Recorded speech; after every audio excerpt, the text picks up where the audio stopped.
భగవద్ధ్యానమైనటువంటి తత్వం కలిగిన వాడు. సతాం సన్మంగళాని భవంతు వక్తుశ్చ శ్రోతృణాంచ నిత్యం ఏకైక శ్లోక పద్య గద్య పఠనమాత్రేణ సకల కరికల్మషాపనోదనే శ్రీమద్భాగవత మహాపురాణే నవమస్కంధే పూర్వకథా ప్రస్తావానుసారేణ అద్యతన కథా ప్రస్తూయతే సర్వే సావధానా భవంతు. ఇది చెప్పడం సంప్రదాయం, అంటే దాన్ని అనుసరించాం. ఇక పూర్వకథ ప్రస్తావానుసారం అన్నాం గనక నేను అంబరీషుడు కథలో ఒక విశేషం ఉన్నది. ఒకమారు ఎవని పేరు కర్ణములలో పొయ్యారమై రోగినన్ సకలాకంబులు పల్లటి తొలగున్ అట్టి సత్సుకరున్ దేవదేవేశున్నారు. ఇక్కడ మనకు కావలసిన విషయం ఒకటి ఉన్నది. ఏంటంటే సకలాకంబులు పల్లటిల్లి తొలగు, సమస్తమైన పాపాలు పోవడానికి ఒక్కసారి గనక ఆ భగవంతుడి యొక్క నామం చెవికి సోకితే మనకి క్షేమం కలుగుతుంది అన్నారు. అఘములు పోత, అఘం అంటే ఏమిటి అర్థం? దీన్ని విచారణ చేశారు భాగవత వ్యాఖ్యానాలు. అఘములంటే పాపాలు. అయితే పాపము, అఘము, సంచితము, ప్రారబ్ధము, ఆగాని ఈ పదాలు ఉన్నాయి కదా, వీటికి సంబంధించిన పరిజ్ఞానం మనకి ఎప్పుడైతే ఉంటుందో దాంట్లో తెలుస్తుంది. చెడ్డ పని చేసిన సమయంలో పాపము చేశాడు అంటాం. అంటే ఏదో కూడని పని చేశాడు, పెద్దలు ఆమోదించనిది, వేదశాస్త్రాలు ఏమాత్రము కూడా అంగీకరించడం, ఒక చెడ్డ పని చేశాడు, వాడు పాపం చేశాడు రా అంటాం. రెండో అక్కడ అది ఏమవుతుందంటే ఆ పాపం అనేది అలా పరిగెత్తుకుని సంచితంలో కలుస్తుంది. అది వరకు నిలవ ఉన్న పాపాలు సంచితం ఉన్న ఈ సంచితానికి వెళ్లే మధ్యలో దాని పేరు అర్థం. ఇది శాస్త్రకారులు మనకి చెప్పిన విషయం. పాపం చేశాడు, అది వెళ్లి సంచితంలో కలుస్తుంది అనగా ఇది పాపాచరణకి కలవడానికి మధ్యస్థితి ఉన్నదే దాని అఘమునాచరించుట అని పేరు. అంచేత పాపం అనేది కేవలం పర్యాయపదం కాదు, దేనికి అఘానికి పర్యాయపదం కాదు. అఘంబులు పల్లటిల్లి తొలగు. ఒక పాపం చేశాడు, ఆ భగవంతుని యొక్క నామం చెవిని సోకిందనుకోండి, సోకేసి ఒక మాట ఒక్కసారి గనక ఒక మాట అయినా సరే చెవికి గనక సోకినట్టయితే భగవన్నామం సకలాఘంబులు పల్లటిల్లి తొలగును. అట్టి సుత్సగురు అంగడు తీర్థపాదు అని ఉన్నాయి. అకలాంక స్థితి కోల్చు భక్తులకు లేదు అడ్డంబు రాజాగ్రని అన్నాడు. అందుకే మనకి ఎలా ఉందంటే ఏదో తెలియకో తప్పు చేశాడు, ఆ చేసినటువంటి తప్పు యొక్క ఫలితం ఉన్నదే అది అఘరూపాన్ని దాల్చి ఉంటే అఘం తొలగిపోతుంది. సంచితంలో కలిసిపోయాక మాత్రం పోవడం కష్టం. ఇది మనకి శాస్త్రకారులు చెప్పిన విషయం. సంచితం అంటే మన నిలవలో ఉండేటువంటి కర్మరాశి. ఆ కర్మరాశి పర్వతాల్లా పేరుకుని పోయి ఉంటుంది. జన్మ జన్మాల నుంచి సప్త జన్మసు యత్పాపం కదా, ఇప్పుడు చేసిన పాపం, 7 జన్మల్లో చేసిన పాపం, ఇవన్నీ కూడా సంచితంలోకి కలిసిపోయి అఘరూపాన్ని ధరించి సంచితంలో కలిసిపోతే వాటిని భేదించడం చాలా కష్టమైపోతుంది. భగవంతుని యొక్క అనుగ్రహం ఉంటేనే ఆ జ్ఞానాగ్ని ప్రజ్వలింప చేసుకుంటే మొత్తం దానిలో ఉండేటువంటి సంచితం అంతా పోతుంది. ఇది కూడా మనకి విచారం. ప్రారబ్ధము అనేది ఒకటి. ఇవన్నీ విచారణ చేయమన్నారు భాగవతంలో. ఈ సందర్భంలో వ్యాఖ్యానంలో ఉన్న విషయాలు అవి మనం చెప్పుకోవడం అవసరం అనే ఉద్దేశంతో ప్రస్తావన చేస్తున్నాను. ఏమిటంటే ఇక్కడ కావలసినటువంటిది పాపం అనేటటువంటిది అఘం అనే రూపం ధరించింది కదా, ఈ అఘం అనేది సంచితంలో కలిస్తే అది దుర్భేద్యమైనటువంటి విషయం ఉన్నారు. ఇందులో ఏమవుతుందంటే మనం ఈ జన్మలో ఉన్నాం, కొన్ని సుఖాలు కొన్ని ఇబ్బందులు మనం పడుతున్నాం. అన్ని సుఖాలు ఎవరూ పొందలేరు, అన్ని బాధలు ఎవరూ పొందలేరు. బాధలు ఎక్కువ ఉండొచ్చు, సుఖం తక్కువ ఉండదు, సుఖం ఎక్కువ ఉండొచ్చు, బాధలు తక్కువ ఉండదు. కానీ మిశ్రమంగా ఉన్నప్పుడే మానవ జన్మ వస్తుంది. ఎలాగా అంటే మధ్యకర్ముడై పొందు నరత్వము అని కూడా చెప్పబడి ఉన్నది. కనుక పుణ్యపాప సంకరమున మానుషత్వము రెండు కలిస్తేనే మనుష్య జన్మ వస్తుంది. ఈ మనుష్య జన్మలో వచ్చినప్పుడు దేన్ని మనం ఆధారం చేసి పుట్టాము అంటే సంచితంలో కొంత భాగాన్ని అనుభవించడానికి తెలుసు. కష్టం కావచ్చు, సుఖం కావచ్చు, ఏదైనా కావచ్చు, అనుభవించడానికి పెద్ద పర్వతాల్లో ఉన్నటువంటి రాశిని గుప్పెడితో తీసుకుని మనం ఈ జన్మలో పుట్టాం. అయితే ఈ జన్మలో పుట్టినప్పుడు ఇది మాత్రం అనుభవించి తీరాలి. ప్రారబ్ధం భవతు అనసే ఈ జన్మలో నువ్వు తెచ్చుకున్నటువంటి అనగా నువ్వు ఇదివరలో చేసిన పాపం అఘరూపాన్ని ధరించి సంచితంలో కలిసిపోతే ఆ ఉన్నటువంటి దుర్భేద్యమైనటువంటి కొండల్లా ఉన్నటువంటి కర్మరాశిలో గుప్పెడు మాత్రమే తెచ్చుకుని ఈ జీవితంలో అనుభవిస్తున్నాం. అనుభవించేటువంటి పరిస్థితిలో ఒక్కొక్కప్పుడు ఏమవుతుందంటే బాధలు తట్టుకోలేని పరిస్థితిలో కొంతమంది ఉంటారు, సుఖాల్లో కూడా ఆనందమయంతో ఉండేవారు. వాళ్ళు చేసుకున్నటువంటి కర్మానుసారంగా ఉంటుంది. ఇప్పుడు ఒక ప్రశ్న ఉన్నది, ప్రారంధాన్ని బట్టి భగవంతుడు నిర్ణయించాడు కదా, ప్రారంధాన్ని అనుసరించి జీవితం వెళ్ళిపోతుంది కదా, మనం పుణ్యకార్యాలు చేయడం ఎందుకు, భాగవతం వినడం ఎందుకు, మంచి ప్రవర్తన కలిగి ఉండడు, ఎలాగా దేవుడు రాసి పెట్టాడు కదా, దాన్ని బట్టే జీవితం వెళ్ళిపోతుంది కదా అని ఒక విధమైనటువంటి అపప్రథ లోకంలో ఉన్నాయి. దీన్ని తొలగించడమే భాగవతం నుంచి వ్యాఖ్యానం యొక్క ఉద్దేశం. ఇలా చెప్పుకుంటే చాలా విషయాలు ఉన్నాయి. అవసరం కాబట్టి మన మానవ జీవితంలో భాగవతాన్ని ఎలా ఉపయోగించుకోవాలో ఒక మార్గాన్ని మనకి పెద్దలు వ్యాఖ్యాతలు చెప్పారు గనక, వంశధరులు చెప్పారు, శ్రీధరులు చెప్పారు, పాలపర్తి వారు చెప్పారు. ఎన్నో వ్యాఖ్యానాల్లో ఉన్నటువంటి ఒక సమిష్టిగా ఉండేటువంటి స్వరూపాన్ని తీసుకొచ్చి మనం మననం చేసుకోవడం మన కర్తవ్యం అనే భావనతో, భగవత్ ప్రేరణతో ఈ మాటలు చెప్పడం జరుగుతూ ఉన్నది. అప్పుడు ఏమవుతుందంటే ఎలాగా ప్రారంధాన్ని అనుసరించి నడిచిపోతుంది కదా అండి, నడిచిపోయేటప్పుడు మనం పుణ్యకార్యాలు చేస్తే ఆ ప్రారంధం పోతుందా? ఎలాగా అనుభవించాలి కష్ట నష్టాలు, సత్యనారాయణ చేస్తే ఆ బాధలు ఎందుకు పోతాయి? లేకపోతే మరో సుబ్రహ్మణ్య స్వామిని ఆరాధిస్తే ఎందుకు పోతాయి ఆ బాధలు? పోవు కదా. ఎలాగా అనుభవించవలసిన యోగం ఉన్నప్పుడు అనుభవించేటువంటి ఎలాగా అనుభవించాలిగా, ఇంకా దేవుడికి నమస్కారం చేయడం ఎందుకు, పుణ్యకార్యాలు చేయడం ఎందుకు, జన్మలా అనుభవించడమే అనే భావం ఒకటి ఉంటే ఏ పుణ్యకార్యమో మానవుడు చేయడు. దీనికి నివృత్తిగా భాగవతంలో ఏం చెప్పారంటే వ్యాఖ్యాతలు గొప్ప విషయం తెలియజేశారు. నిజమే. ఇప్పుడు చంటి పిల్లవాడిని ఉదాహరణగా చేసుకోమన్నారు. ఒకటి దగ్గర పృథుకతండుల న్యాయం అని ఉన్నది. అక్కడ అటుకుల రాసి ఉన్న, అటుకులంటే ఈ రోజుల్లో మరమరాలని చెప్పుకున్న పేరు మారుద్దాం మనం మన కారోచితంగా. మరమరాల రాసి ఉన్నది. ఆ మరమరాల దాంతో చిన్న పిల్లవాడు, 3 ఏళ్ల పిల్లవాడు ఈ రాసి తీసుకుని పొడి వేసుకుంటాడు. ఆ వేసుకున్నప్పుడు కొంతసేపు నవ్వుతున్నాడు, ఒక్కొక్కప్పుడు ఏడుస్తున్నాడు. ఇంకే ఏం జరుగుతోందంటే, అయితే నవ్వేటప్పుడు ఎవరూ పట్టించుకోరు, ఆ మరమరాలు రుచిగా ఉన్నాయి. అక్కడ ఎందుచేత ఏడుస్తున్నాడు, బెడ్డలు దానిలో కలిసి ఉన్నాయి. మట్టి బెడ్డలు కలిసి ఉన్న కారణం చేత మట్టి బెడ్డ భాగం నోట్లోకి వచ్చేసరికి వాడు చెవుమని ఏడుస్తున్నాడు. అది రుచికరంగా ఉండదు కదా. మరి తీయని మరమరాలు వచ్చినప్పుడు ఏం చేస్తున్నాడు, సంతోషిస్తున్నాడు. అలాగే మానవులు సుఖభోగాన్ని అనుభవించేటప్పుడు, సుకృత కర్మ అనుభవించేటప్పుడు మరమరాలు చంటి పిల్లవాడు టెండల్ లాంటిది, బెడ్డలు రావడం లాంటిది దుష్కర్మ యొక్క ఫలమని ఋతుగతండుల న్యాయంగా భాగవత వ్యాఖ్యానాలు మనకి తెలియజేశారు పెద్దలు. కనుక ఏం జరుగుతుందంటే, భగవంతుని ఎందుకు ప్రార్థించాలి? నిజమే, ప్రారంభను గుప్పెడుతో తీసుకున్నాం, దీన్ని నువ్వు అనుభవించాలి అంటే దీనికి ఒక పని, ఈశ్వరుని ఎందుకు ప్రార్థించాలి? ఒక మాట, ఎవరి పేరు కర్ణములలో ఒయ్యారమై సోకిన సకలాఘములు పల్లటిల్లి తొలగు అన్నదానికే వ్యాఖ్యానం ఇప్పుడు మనం చేసేది. సమస్తమైన పాపాలు అఘములు పోతాయన్నాడు, సంచితం పోతుందని చెప్పలేదు. అది విశేషం. అలా పాపానికి సంచితానికి మధ్య స్థితిలో ఉన్నటువంటి అఘం తొలగిపోతుంది అంటే ఏమవుతుందన్నమాట, దుఃఖ భాగం తొలగిపోతుంది. భగవంతుడు ప్రార్థించావు, సత్యనారాయణ స్వామి గారు వ్రతం చేసావు, అయితే పుణ్య తీర్థయాత్రలు చేసావు, ఇక్కడ ఉన్నట్టు ఉరగరాజపురంలో సుబ్రహ్మణ్యేశ్వరు దర్శనం చేసావు, ఈ పూజలన్నీ చేసావు. ఇవన్నీ చేస్తే పోతుందా అంటే, పోవడానికి ఎలా అవకాశమో దానికి చెప్పారు. ఇప్పుడు వీడు మరమరాలు తింటున్నాడు, ఆ బెడ్డల భాగం నోట్లోకి వచ్చి ఏడుస్తున్నాడు. అప్పుడు తల్లి గాని తండ్రి గాని వచ్చి, ఇందులో బెడ్డలు కలిసి ఉన్నాయి, ఆ బెడ్డల భాగాన్ని పక్కకి తీసేసి చెరిగేసి శుభ్రంగా మంచి మరమరాలు ఇస్తే వాడు ఏడవడు కదా అని అప్పుడు తల్లి ఏం చేస్తుంది, తల్లి గాని మంచి మరమరాలు చేతికిస్తారు. అవి తిని వాడు ఏడవడు, ఆ బెడ్డల్ని ప్రక్కకి రెట్టి వేస్తారు. అలాగే భగవంతుని గురించి మనం పుణ్యకార్యాలు చేస్తే మన దుష్కర్మ భాగం మట్టి బెడ్డలు లాంటివి దూరంగా తోసివేసి మంచి మరమరాలు చంటి పిల్లవాడికి ఇచ్చినట్టుగా మనం చేసిన సుకృత కర్మని ఇస్తారు. ఇది వేదాంతంలో భాగవతం యొక్క సారం.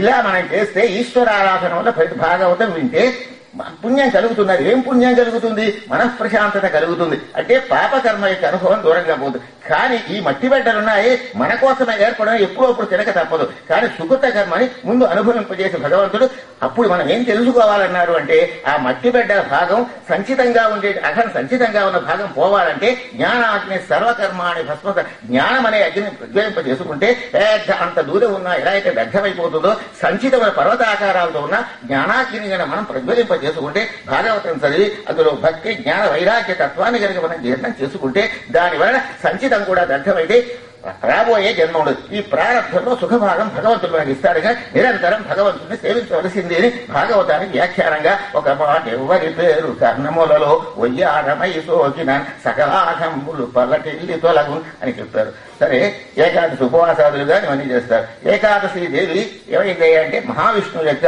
నిన్న ఏకాదశి ఉపవాసం ఉన్నాడు మహారాజు అని చెప్పాం కదా. ఇదివరకు చెప్పినా మనం పూర్వకథా ప్రస్తావన సరిగా 2 మాటలు చెప్పుకుందాం. ఏమైందంటే, మహావిష్ణువు మీదకి యుద్ధానికి వెళ్ళాడు మురాసురుడు అనే రాక్షసుడు. ఆ రాక్షసుడు 5000 సంవత్సరాలు యుద్ధం చేశారు. ఆ యుద్ధం చేసినప్పుడు జరిగింది ఏమిటి అంటే, ఎన్ని ఆయుధాలు ప్రయోగించినా రాక్షసులు చావలేదు. అప్పుడు మహావిష్ణువు మనం విశ్రాంతి తీసుకుందామని ఆ ప్రకారంగా కొండ గుహలోకి వెళ్లి నిద్రపోవడానికి వెళ్ళిపోయారు. ఈ రాక్షసుడుగా విశ్రాంతి తీసుకు వద్దామనుకున్నాడు. ఇది అయ్యేసరికి కొంతసేపు అయిన తర్వాత నిద్ర నుంచి లేచిన తర్వాత మహావిష్ణువు ఆ రాక్షసుడుగా చచ్చి పడుకున్నాడు. తనతో యుద్ధం చేసి ఎన్ని ఆయుధాలు చక్రం గద మొదలైనటువంటి నందకం ఖడ్గం ప్రయోగించిన సావనటువంటి రాక్షసుడు చచ్చి పడుకున్నాడు. ఆ చచ్చి పడుకున్నటువంటి పరిస్థితిలో అక్కడి నుంచి శాంతి పాతివ్రత్యంలో మూర్తిభవించిన ఒక స్త్రీమూర్తి వచ్చి మహావిష్ణువు యొక్క పాదాలకి ఆ పాదాలను కళ్ళకి అద్దుకుంది. మనం ఎప్పుడైతే దేవుడు యొక్క పాదాలు లేనప్పుడు ఆ పాదాలు పట్టుకు లాగేయకూడదు. కళ్ళకి కనుదమ్ములను అద్దుకోవచ్చు. కళ్ళ అద్దుకోవాలి కానీ అక్కడ ఉన్న బొమ్మని గట్టిగా లాగేయకూడదు. దానివల్ల దోషం వస్తుంది. న్యూనం చేసిన అంటే తక్కువ చేయకూడదు, ఎక్కువ చేయకూడదు. సమంగా శాస్త్ర విధానోత్తం అంటే తస్మాత్ శాస్త్రం ప్రమాణంతే. కళ్ళకి అద్దుకోవడమే మన యొక్క కర్తవ్యం. అందుకే విగ్రహం దొరికింది కదా అని అమాంతంగా లాగేస్తే మనకి ఎక్కువ పుణ్యం వస్తుందనే భ్రమ కాదు. భక్తితోటి కళ్ళకి అద్దుకోవడం అనేటువంటి చాలా కనుదమ్ములను అద్దుకోవచ్చు అని వ్యాఖ్యానం అనేది చేశారు. ఆ ప్రకారం చేసేసరికి అమ్మాయి నువ్వెవరు, నీ తల్లిదండ్రులు ఎవరు, నీ పేరేమిటని మహావిష్ణువు అడిగారు. అయితే ఈ రాక్షసుడు చచ్చిపడున్నాడు, నేను ఎంత యుద్ధం చేసినా చావలేదు, అటువంటిది నేను నిద్రలో ఉండగా వీడు మరణించాడు గనక వీడిని ఎవరు చంపారో నువ్వు చెప్పగలవా అని ఆ శ్రీమూర్తిని ప్రశ్నించారు మహావిష్ణువు. అప్పుడు ఆమె అన్నది కదా, నువ్వు ఎవరని అడిగారు, మీరు నీ తల్లిదండ్రులు ఎవరని అడిగారు, నీవే తల్లియు తండ్రియు. అయితే తల్లి తండ్రి ఒకరే ఎవరు కదా అంటే మీరే ఎందుకు అయ్యారంటే మీరు యోగ నిద్రలో ఈ కొండగుహలో ఉన్న సమయంలో నీవేన జననమందినదాన మీ శరీరం నుంచి నేను ఆవిర్భవించాను కనుక నీవే తల్లియు తండ్రియు. కృష్ణ శతకంలో చిన్నపిల్లలు చదువుకునే వాళ్ళు ఈ అంతరార్థాన్ని పురస్కరించుకునే కృష్ణ శతక కర్త ఈ పద్యాన్ని రాసినట్టుగా మనకి అర్థమవుతున్నది. నీవే తల్లి తండ్రి వేరుగా ఉంటారు కదా, మనం నీవే తల్లియు తండ్రియు అంటే ఆ ఏకాదశి నా పేరేమిటంటే ఏకాదశి అని నీవే పేరు పెట్టి అంతర్యామి రూపంలో ప్రవేశించి ఏకాదశి పేరు నాకు ఇచ్చావు అంటే నేను ఏకాదశి అనంగా ఎసగడిరాను. నీకేమైనా వరం ఇస్తాను కోరుకోమన్నారు ఏకాదశి దేవి.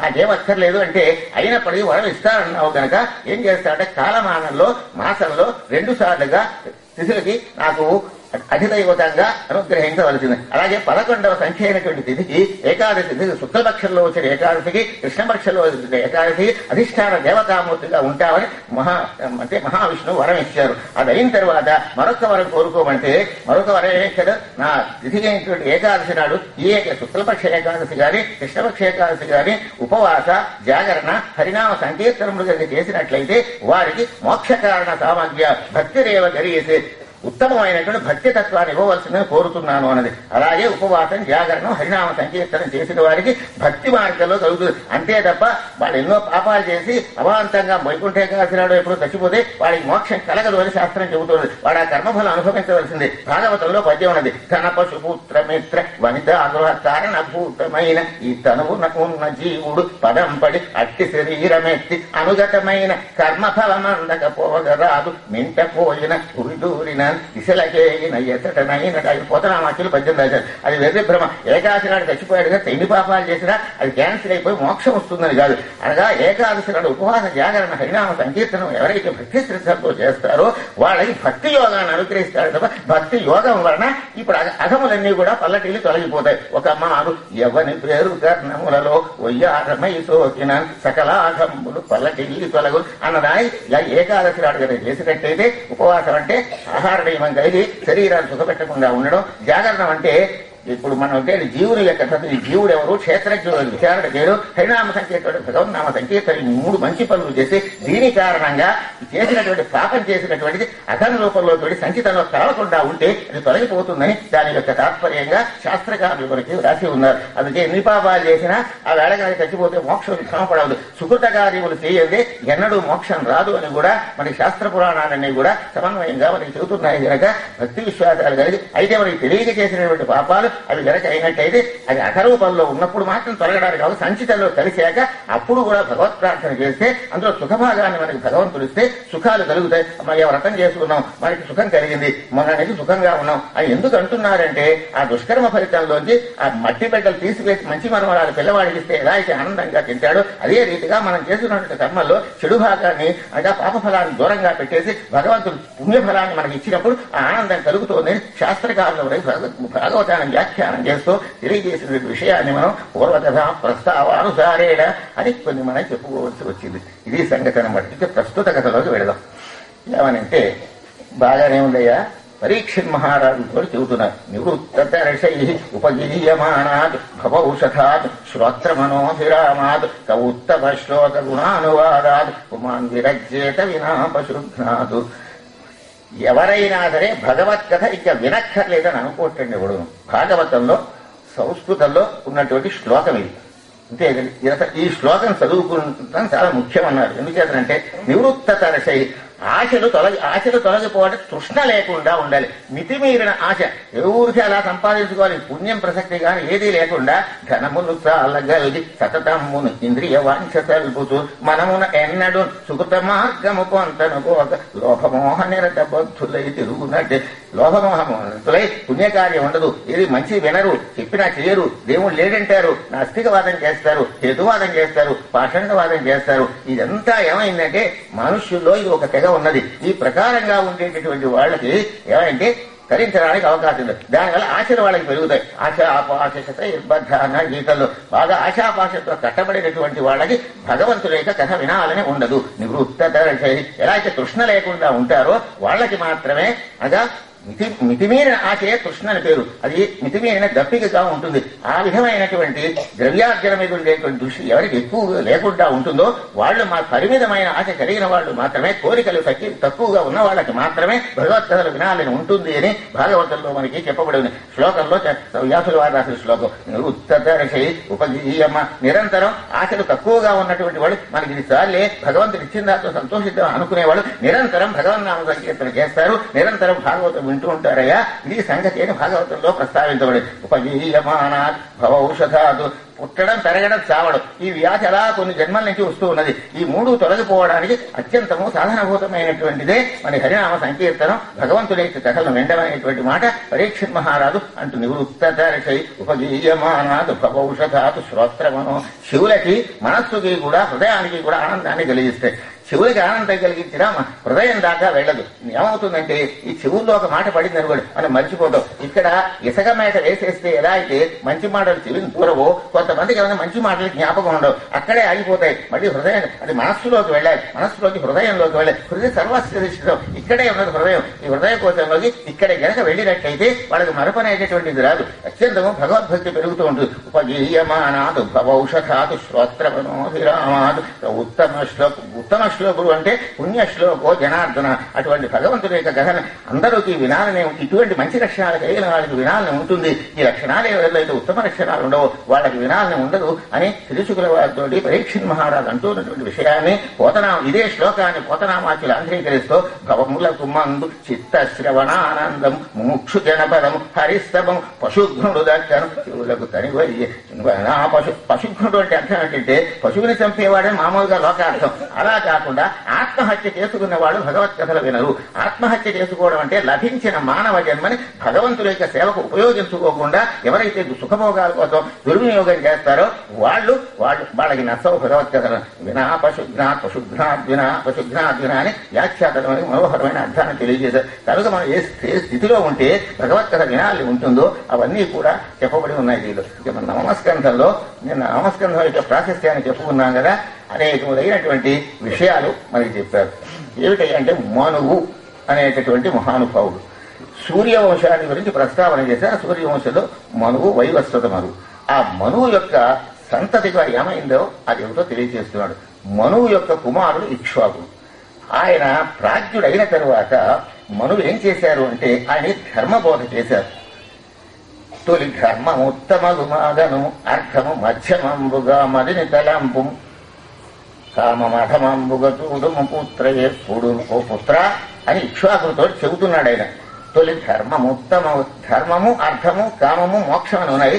ఐహిక జీవితంలో ధర్మార్థ కామాలకి ప్రాధాన్యం ఉంటుంది. మోక్షం అనేది ఆనుష్ఠితం కనుక నీ నిత్య జీవితంలో నువ్వు ప్రజల్ని పరిపాలించవలసిన వాడు కనుక నీ ఇంట్లో ధర్మం, ప్రజల్ని పాలించవలసిన వాటిలో ధర్మం చెబుతున్నాను. ముఖ్యమైనటువంటి చదివితి వేళ్ళ వేదములు శాస్త్రములెల్ల పఠించితే కదా. ఎన్నో చదువుకున్నావు, గురువులకు శుశ్రూష చేసావు, వృద్ధులకు వచ్చావని మనవు ఇక్ష్వాకుతో తన కుమారుతో చెబుతున్నాడు. తొలి ధర్మముత్తమము అర్థము మధ్యమంబుగా మదిని తలాంపు కామము అధమమ్ముగా చూడుము పుత్ర ఎప్పుడు.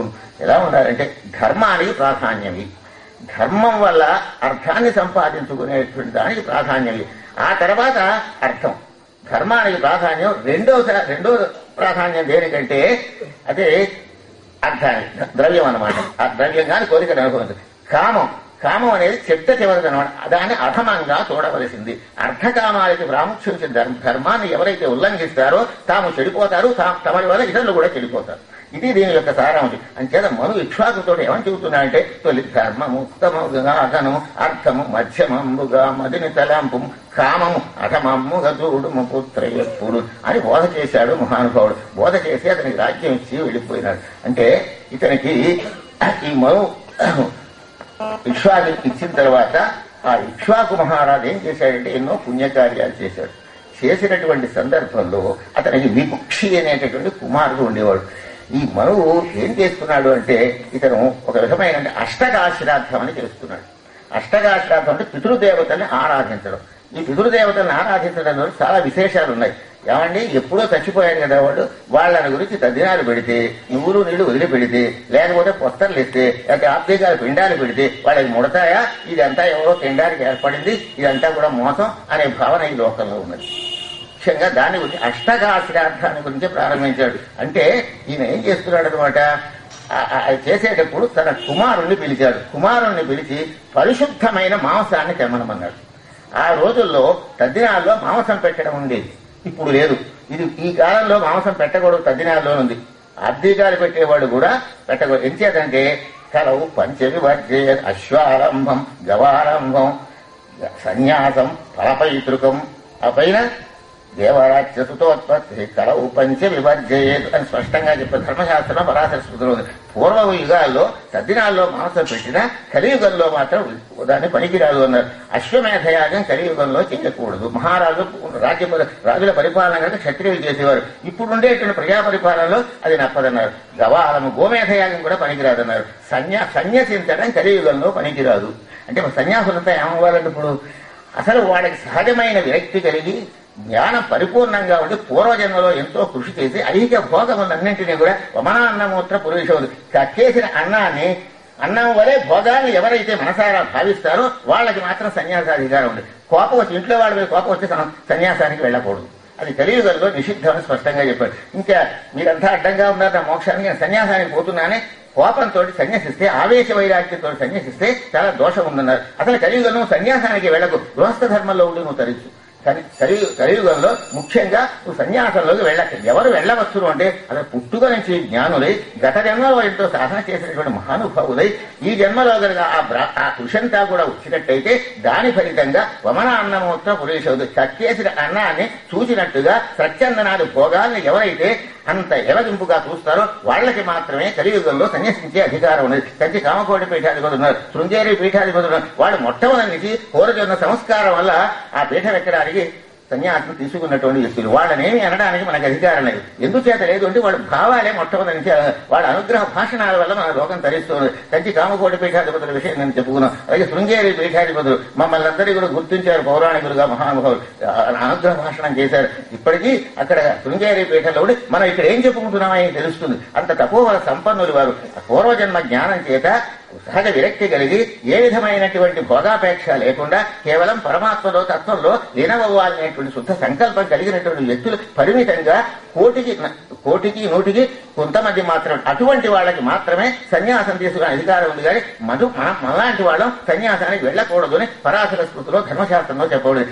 ఊరికే సన్యాసిస్తూ నేను సాధువుల్లో కలిసిపోతానని అనకూడదు. అంటే ఏమవుతుందంటే పరిపక్వ స్థితి కాని కారణం చేత మళ్ళీ అజ్ఞానంలో పడితే చాలా దోషం వస్తుంది దానివల్ల. కనుక సన్యాసం పనికిరాదు కలియుగంలో. ఎవరికి పనికిరాదో ఎవరికి పనికి వస్తుందో కూడా ఇప్పుడు మనం చెప్పుకున్న ఆరూఢ స్థితికి వెళ్ళినటువంటి వాళ్ళకి అంటే యోగ ఆరూఢస్య కారణముచ్యతే ఆరుక్షోర్మునే యోగం కర్మకారణ. ఇంకా మోక్ష మార్గానికి వెడుతున్న మార్గంలో ఉన్నవాడు వాడికి ఏమిటంటే సత్కర్మలు చేయాలి. గృహస్థాశ్రమంలో ఉండి ఆరుక్షోర్మునే యోగం కర్మకారణము యోగాభ్యాసంలో పూర్వజన్మ సంస్కారం చేసి ఈవేళ 6 స్థితి పొందినటువంటి వాళ్ళ వల్ల క్షమకారణం వచ్చింది. వాళ్ళకి సన్యసించడానికి అవకాశం. అంచేత మనం సన్యసించాలనే తలంపు మనకి ఉండవలసిన పని లేదు అని సామాన్యులకి అది వర్తించదని స్పష్టంగా మరి ధర్మశాస్త్రంలో చెప్పబడింది. అశ్వాలంభం గవాలంభం అలాగే సన్యాసం ఫలపై ఫలం అంటే మాంసం. తద్దినాల్లో మాంసం పెట్టడం పూర్వం ఉండేది.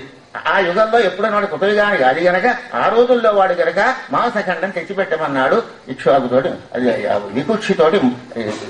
ఇక్ష్వాకుని యొక్క కుమారుడు వికుక్షి కనుక ఆ వికుక్షిని పిలిచి అష్టక శ్రాద్ధం చేస్తున్నాను. అయితే ఇవన్నీ చేస్తే పితృదేవతలకు ముడతాయని పెద్ద సందేహం. ఇదంతా చాలా గందరగోళమైన విషయమైనా చెప్పుకోవడం చాలా అవసరం. ఎందుకంటే ఇవన్నీ పెడితే చచ్చిపోయిన వాళ్ళు ఇంకో జన్మలోకి పోతారు కదా, లేకపోతే ఏదో అయిపోతారు కదా, ఇంకా వాళ్ళకి ముట్టే ఏమిటండి, వాళ్ళేమైనా మనకు వచ్చి చెబుతారా అని వితండవాదం ఈ రోజుల్లో ఉన్నది. ఈ దివ్య జ్ఞాన సమాజం వారు 1941లో ఒక ఎక్స్పెరిమెంట్ చేశారు. ఏం చేశారంటే అబ్జర్వేషన్ అనేటువంటి కార్యక్రమం పెట్టారు. ఆ కార్యక్రమంలో జరిగింది ఏమిటో మనకి పత్రికల్లోనూ పడింది, వాళ్ళ పుస్తకాల్లోనూ పబ్లిష్ చేశారు. ఒక అబ్జర్వేషన్ లో వాళ్ళకి కనబడింది ఏమిటి అంటే, అక్కడ శ్రద్ధాభక్తులతో ఆర్థికం పితృదేవతలను ఆరాధించి ఆర్థికం పెట్టి వాళ్ళకి ఆ పితృదేవతలు వచ్చి నాయన మా విషయంలో పుట్టిన మంచి పని చేస్తున్నామని ఆశీర్వదిస్తున్నట్టుగా వాళ్ళకి అబ్జర్వేషన్ లో కనపడిందని వాళ్ళే రాశారు. అనగా సైన్స్ కూడా నిలబడింది అది. అదే కాకుండా ఆర్థికం నాడు వాళ్ళ తల్లి గారి పోయిన తిథి నాడు వీడు నిర్లక్ష్యంగా వాళ్ళని చుట్టుపరచకుండా ఉంటే దౌర్భాగ్యుడు మన వంశంలో పుట్టాడు, వీడు ఎందుకు ఇది వాడిని తిడుతూ వెనక్కి వెళ్లిపోయిన దృశ్యాన్ని కూడా మేము చూచామని దివ్య జ్ఞాన సమాజం వారు థియోసాఫికల్ సొసైటీ వారు స్పష్టంగా మరి తెలియజేసినటువంటి దృష్టాంతాలు చాలా ఉన్నాయి. అది నిజంగా పితృదేవతలు అందుతున్న దగ్గర అయితే మనం ఇచ్చినటువంటి పదార్థం ఎక్కడికి ఇంకో జన్మలో ఉన్నారు కదా ఎలా అందుతుంది అని ప్రశ్న వేస్తారేమో, దానికి కూడా సమాధానం ఉంది. చంద్రమసంజోతి చంద్రమండలం అనేది ఉంది. ఆ చంద్రమండలంలో పితృ ఈ చంద్రగోళం కాదు, ఇక్కడ ఉండేటువంటి సూర్యకాంతి పడి మనకి వెన్నెలిచ్చే చంద్రగోళం కాదు. ఈ గోళం దీని పైన సూర్యమండలానికి పైన పితృదేవతలు ఉండేటువంటి చంద్రవసం జ్యోతి జ్యోతి ప్రాప్తి నివర్తతే. అక్కడ ఉన్నటువంటి ఆ పితృదేవతలు ఏం చేస్తుంటారు అంటే వసు రుద్ర ఆదిత్యాది గణములతో ఉంటారు.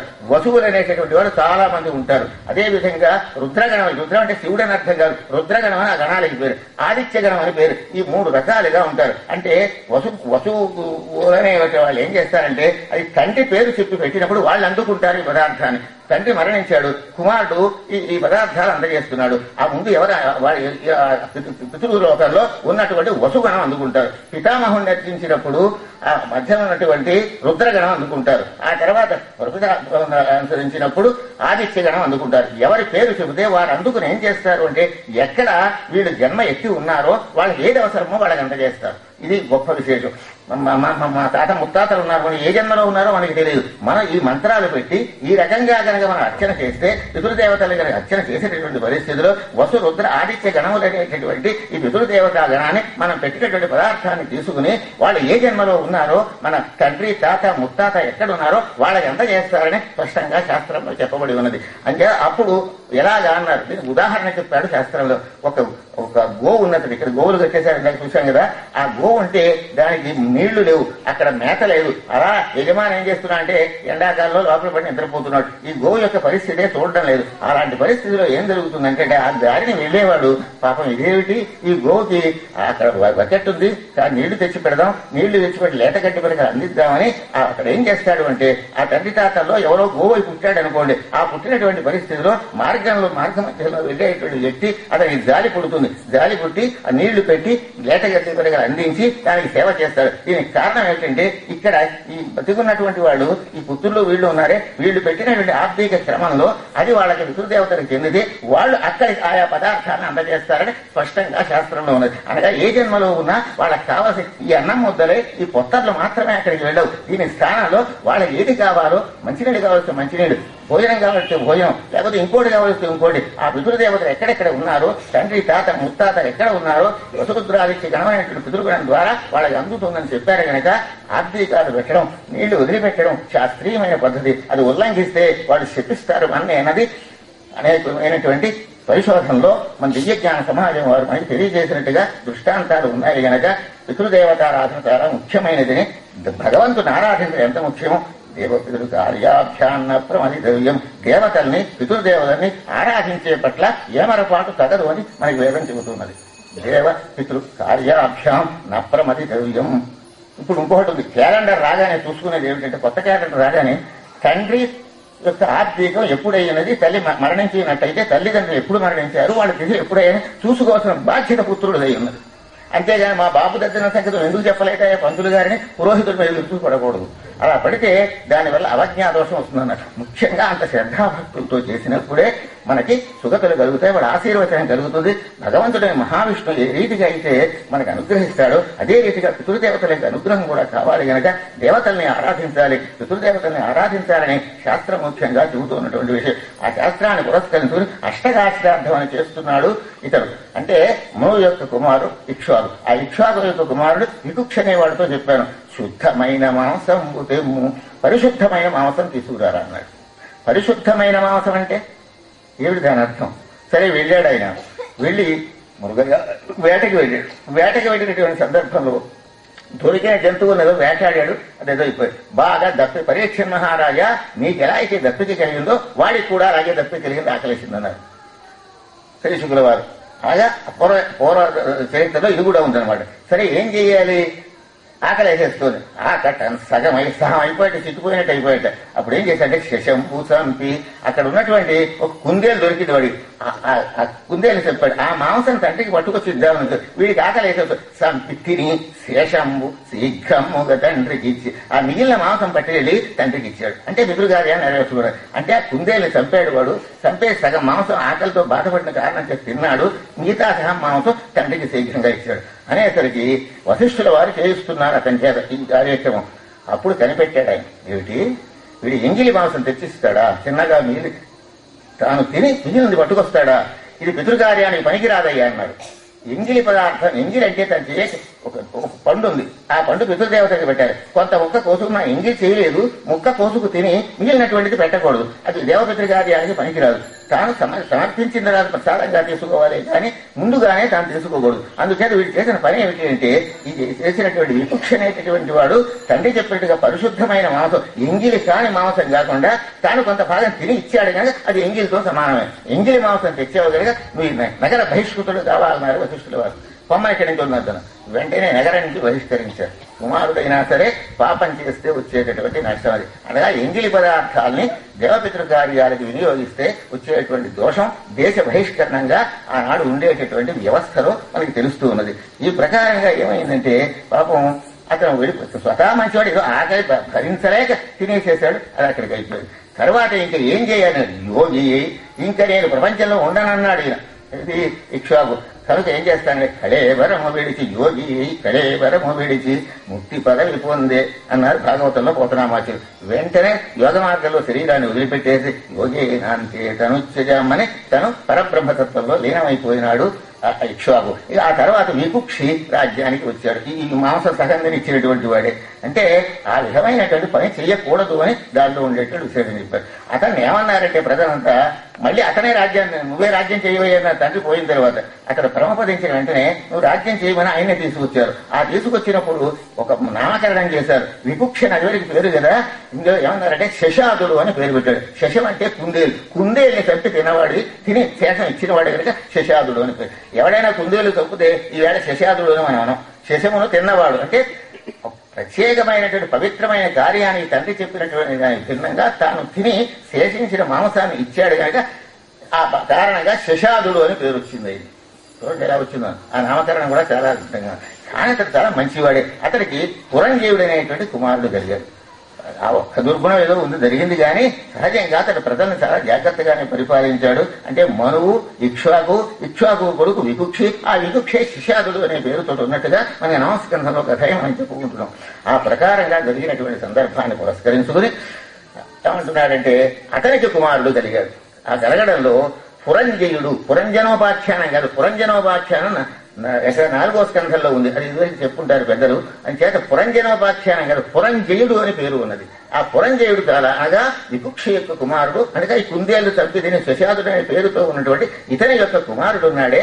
ఈయన ఏం చేశాడు అంటే పురంజయుడు అనే పేరుతో ఉండగా అప్పుడు దేవతలకి రాక్షసులకి యుద్ధం జరిగినటువంటి సందర్భంలో దేవేంద్రుడు రాక్షసులను గెలవలేక మహావిష్ణువు దగ్గరికి వెళ్లి ప్రార్థించాడు. ఏమయ్యా ఆ దుష్ట సంహారం చేయాలి, రాక్షస సంహారం చేయవద్దు, మాకు శాంతి లేదు అంటే ఒక పంచి పురంజయుడు అనేటటువంటి రాజు ఉన్నాడు, అతనిలో నా అంశని ప్రవేశపెడతాను నేను, అనగా విష్ణు ప్రవేశపెడతాను. ప్రవేశపెట్టినటువంటి సందర్భంలో నువ్వేం చేస్తావంటే వృషభ వాహనుడుగా నువ్వు వృషభంగా ఇప్పుడు అనగా ఒక ఆబోతుగా నువ్వు వృషభ వాహనం మీద అతడు అధిరోహిస్తాడు.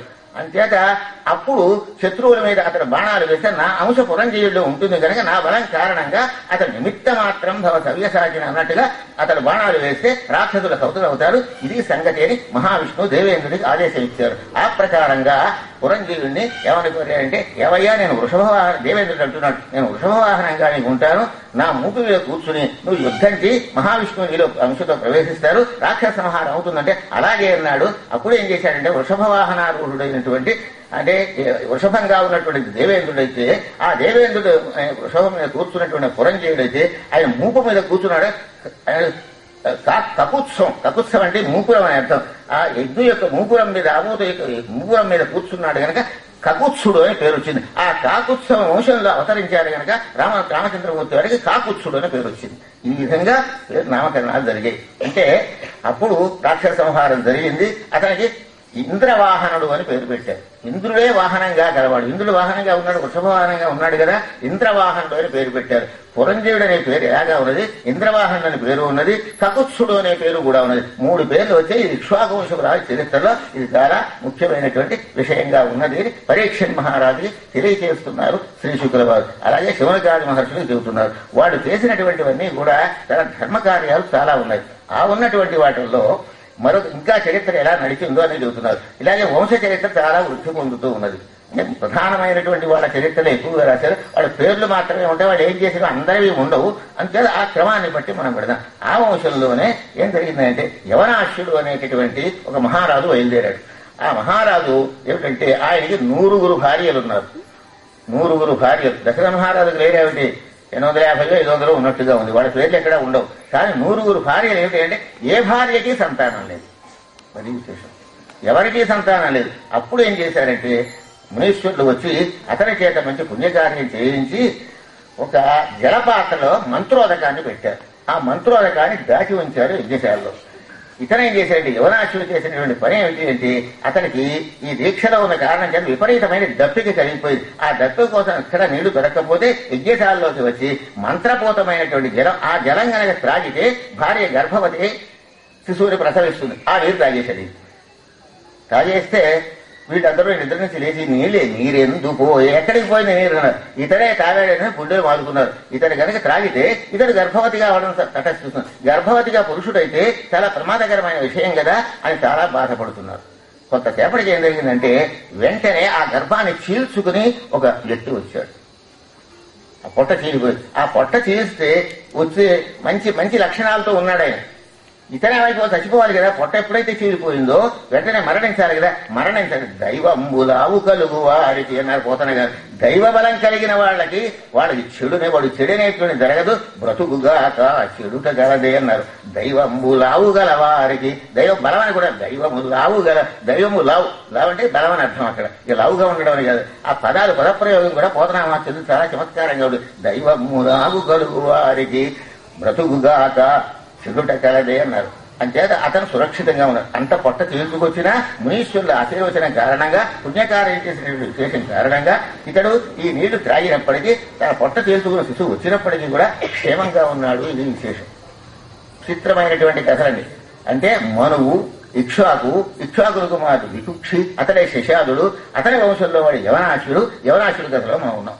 సరే, ఈ ప్రకారంగా వచ్చిన తర్వాత అయితే మరి తల్లి లేదు, పాలెవరు పట్టిస్తారండి? పొట్ట చీల్చుకుని వచ్చేసారండి పసికందు. అంటే ఆ మంత్రజలం కనుక అతని భార్య తాగితే గర్భవతి శిశువును కలగడం జరిగి ఉండేది. అలా కాకుండా మరి ఇతను పురుషుడు కదా, అటువంటిప్పుడు ఇతను కడుపును చీల్చుకుని వచ్చాడు కదా, మరి ఆహారం ఎక్కడ ఎవరు పాలిస్తారు? అప్పుడు దేవేంద్రుడు ఏం చేశాడు అంటే బొటన వ్రేల్ని ఆ శిశువు నోట్లో పెట్టాడు. అందుచేత అన్నాడు కదా అప్పుడు మాంధాత అని పేరు పెడుతున్నానన్నాడు. మాంధాత అంటే బొటన వ్రేలు నోటి ఎద్దు దొరపబడిన వాడని అర్థం. అంటే అతని అంగుష్టంలో అమృతమేముందో ఏముందో గాని దాని మహిమ చేత అతనికి ఆహారం అందినట్లుగా అయిపోయింది. ఎందుచేతను అంటే ఇంద్రుడు ఎందుకు చేశాడు అంటే ఐంద్రయజ్ఞంగా చేశారు. వాళ్ళు ఇంద్రుడిని ప్రసన్నుడిని చేసుకుని ఇంద్రుని యొక్క కరుణ వలన అతని భార్య గర్భవతి కావాలని కదా చేశాడు. అంచేత ఇంద్రుడు కలగ చేసుకుని అప్పుడు ఈ శిశువు నోట్లో వెళ్ళిపెట్టి మాంధాత అని పేరు పెట్టి వెళ్ళిపోయినాడు.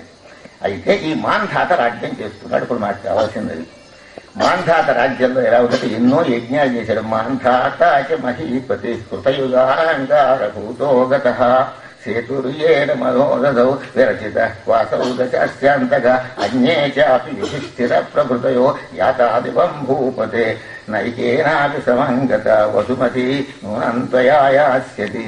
ఏం చేశాడు అంటేట, ఇప్పుడు ఓ చిత్రమైనటువంటి పని ఉంది. భోజ మహారాజు కథ ఉంది మనకి.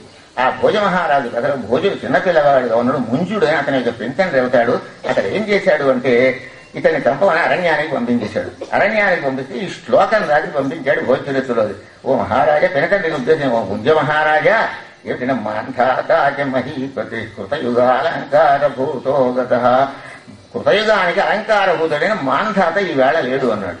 సేతుర్యేణ మహోదౌ విరచిత వాసౌ దశాస్యాంతక, సేతువు కట్టాడు రామచంద్రమూర్తి. ఆ సేతు ఇప్పటికి కూడా ఉంది కదా.